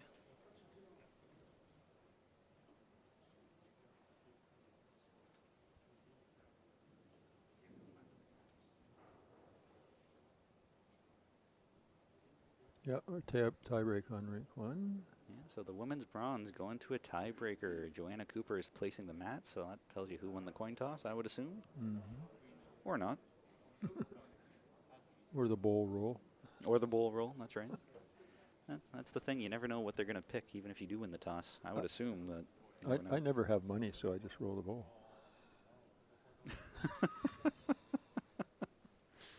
Actually, I'm one of those people that I just use cards. Cards? Cards, no money, unless I absolutely have okay, to. I get what you're saying. Yeah. I thought you were saying that to decide who goes first, you have a deck of cards and you let people pick a card or something. I thought, what is this new format that you're using out here? I've never heard of that. Well, I didn't explain myself well enough. let me rephrase this. If you draw the 7 of hearts, you get to go first.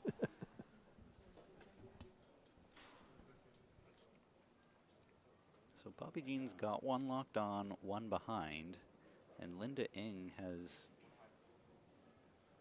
chunked this one to not two really on the wing. Yeah, not really be super useful. So chance here now for Bobby Jean to try and put this set out of reach. They've played 7 ends, so this is end number 8. Bobby Jean is up 1, so looking to score more than that to really be in the driver's seat, but she's coming up narrow. Just sliding across. You know, if we had a really long cable, or headsets that were Wireless? Yeah. I could go over there and say anything I want. So, you know, it's funny that you talk about that. So Troyle told me when he dropped off the tech on Monday that he does have a set of wireless mics. So you could talk wirelessly, but I wouldn't be able to hear you because there's no like actual headsets. So you would just be talking and have no idea what I'm saying. Well, that might be a good thing.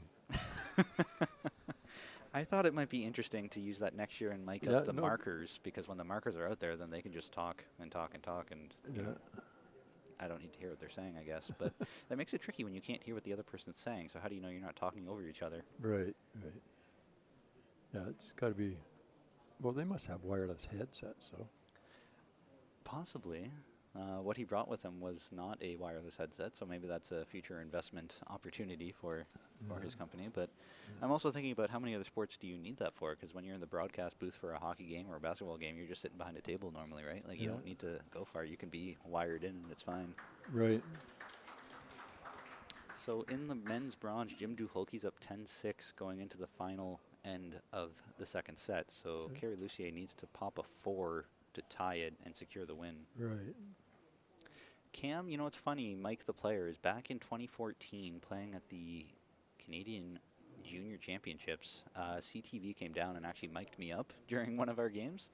And most players don't talk much during the game. And I was very cognizant of that, thinking during a game, I'd probably only say 3 words total. So I tried talking to the marker, I tried talking to the players I was playing against, and immediately got dirty looks of like, why are you talking to me? Stop talking in bowl sort of deal. So it's kind of tricky for bowls because there's not usually much conversation going on. No. You'll go 8 minutes of pure silence before you go down, kick the bowls, and say nice shot, and that's about it. Yeah, well, I don't know. I can think of some other words that I'd be saying. So it's probably for the best that you're not mic'd up then. No, I see. You're my conscience. Okay, here we go. 9th end.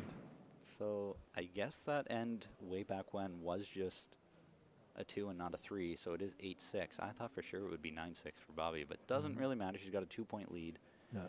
She needs to make sure that Linda doesn't score 2, because Linda won the first set. She could tie the set to win the gold, so Bobby can give up 1 but not 2.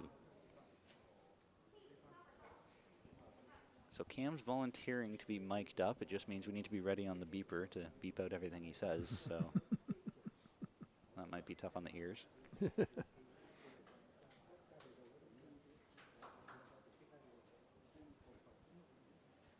And Sarah Van Stein says John Seitzman wouldn't need a mic. He can be quite loud, that is for sure, when he's out on the green.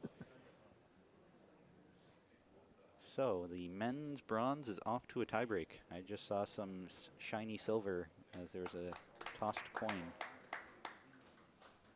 Okay, and the gals? They're still in the first end of their tiebreak as they're having a good look around. Jan's walking up to the head to take a look. Game at hand here. And Bobby. Joanna's sitting down. And Joanna's having a rest. Yeah, taking a load off. Yeah. It's been a long week for sure. Linda Ng trying to grab the jack on her way through, and she does.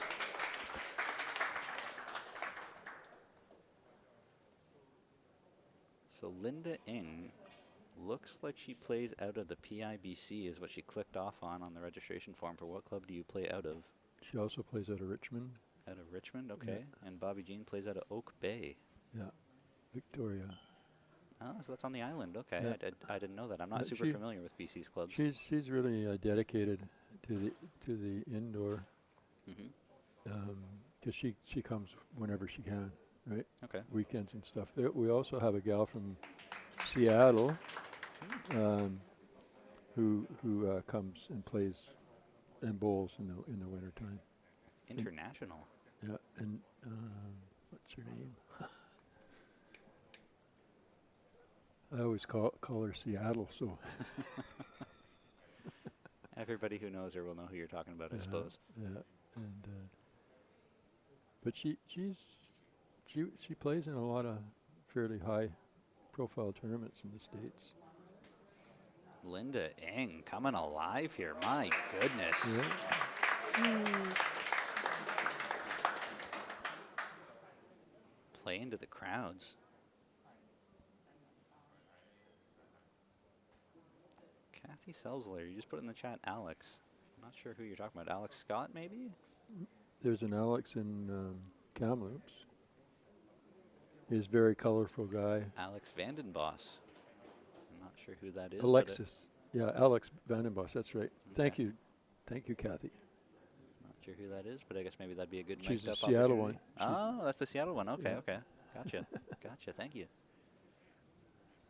Sarah's subtly putting jabs at Cam, saying no one would understand half of what Cam said with that down east accent. Cam from Nova Scotia. Ouch. Shots fired. After one end of play over in the women's bronze, it looks like Joanna Cooper popped a 4. My goodness, what a start to a tiebreak. Rolling the dice. Yeah.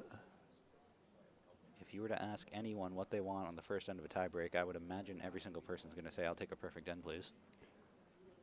I was surprised at how many of the tie breaks were 6-0. Yep. That's a big score. It is. I always end up in the 4-end tiebreakers. Tied, and still more tied. Yeah. Oh, this looks really good. Hold the line. No, she's fallen off. She's fallen off, but it's still pretty good. Yeah.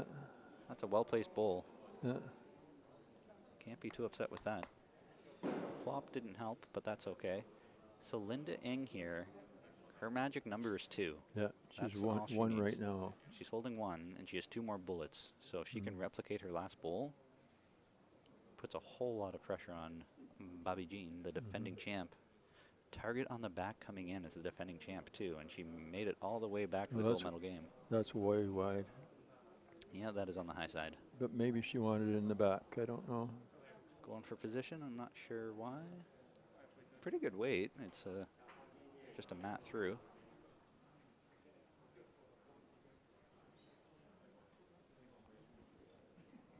Yeah, my standards go way up when I watch other people bowl. I expect you to be perfect, but not me.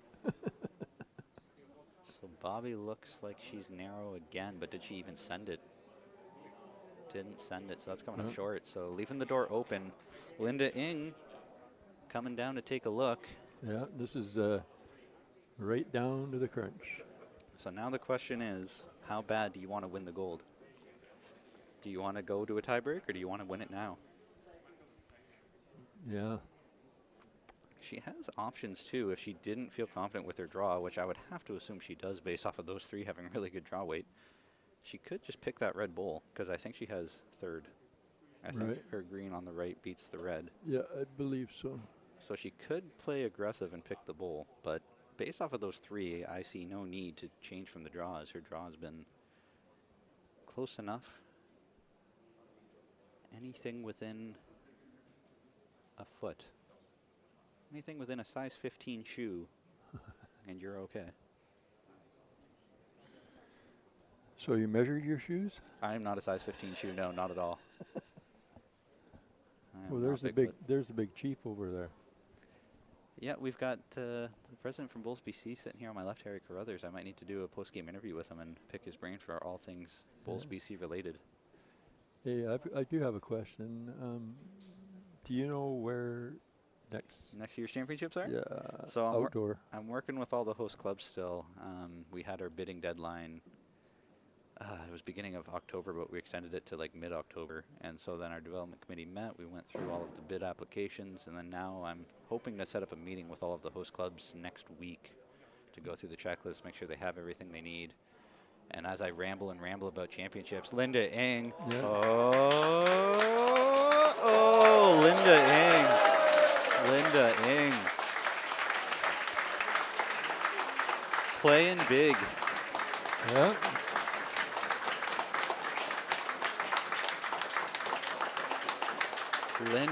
Linda.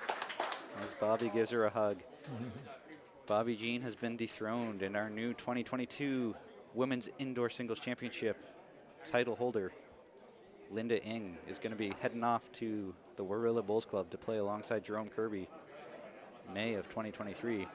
What a shot to win it on, too. Yeah. Absolutely wonderful. Yeah. To answer your question, long story short, though, about next year's championships, I'm hoping to have an answer in the next couple of weeks after I meet with the host clubs to confirm they can do all the things we need them to do and that the dates work with them as well. So hopefully in the next couple of weeks, we'll have something posted on our website, social media, newsletter, all that jazz. Is it going to be in Canada? I can tell you I didn't get any bids from out-of-country clubs. Come on, Hawaii or Mexico? I didn't actually say anywhere in the bid guidelines it had to be a Canadian club, which is funny. I hadn't thought about that, but that's something I'll need to do for next year. Or in Tuktoyaktuk. There we go, yeah.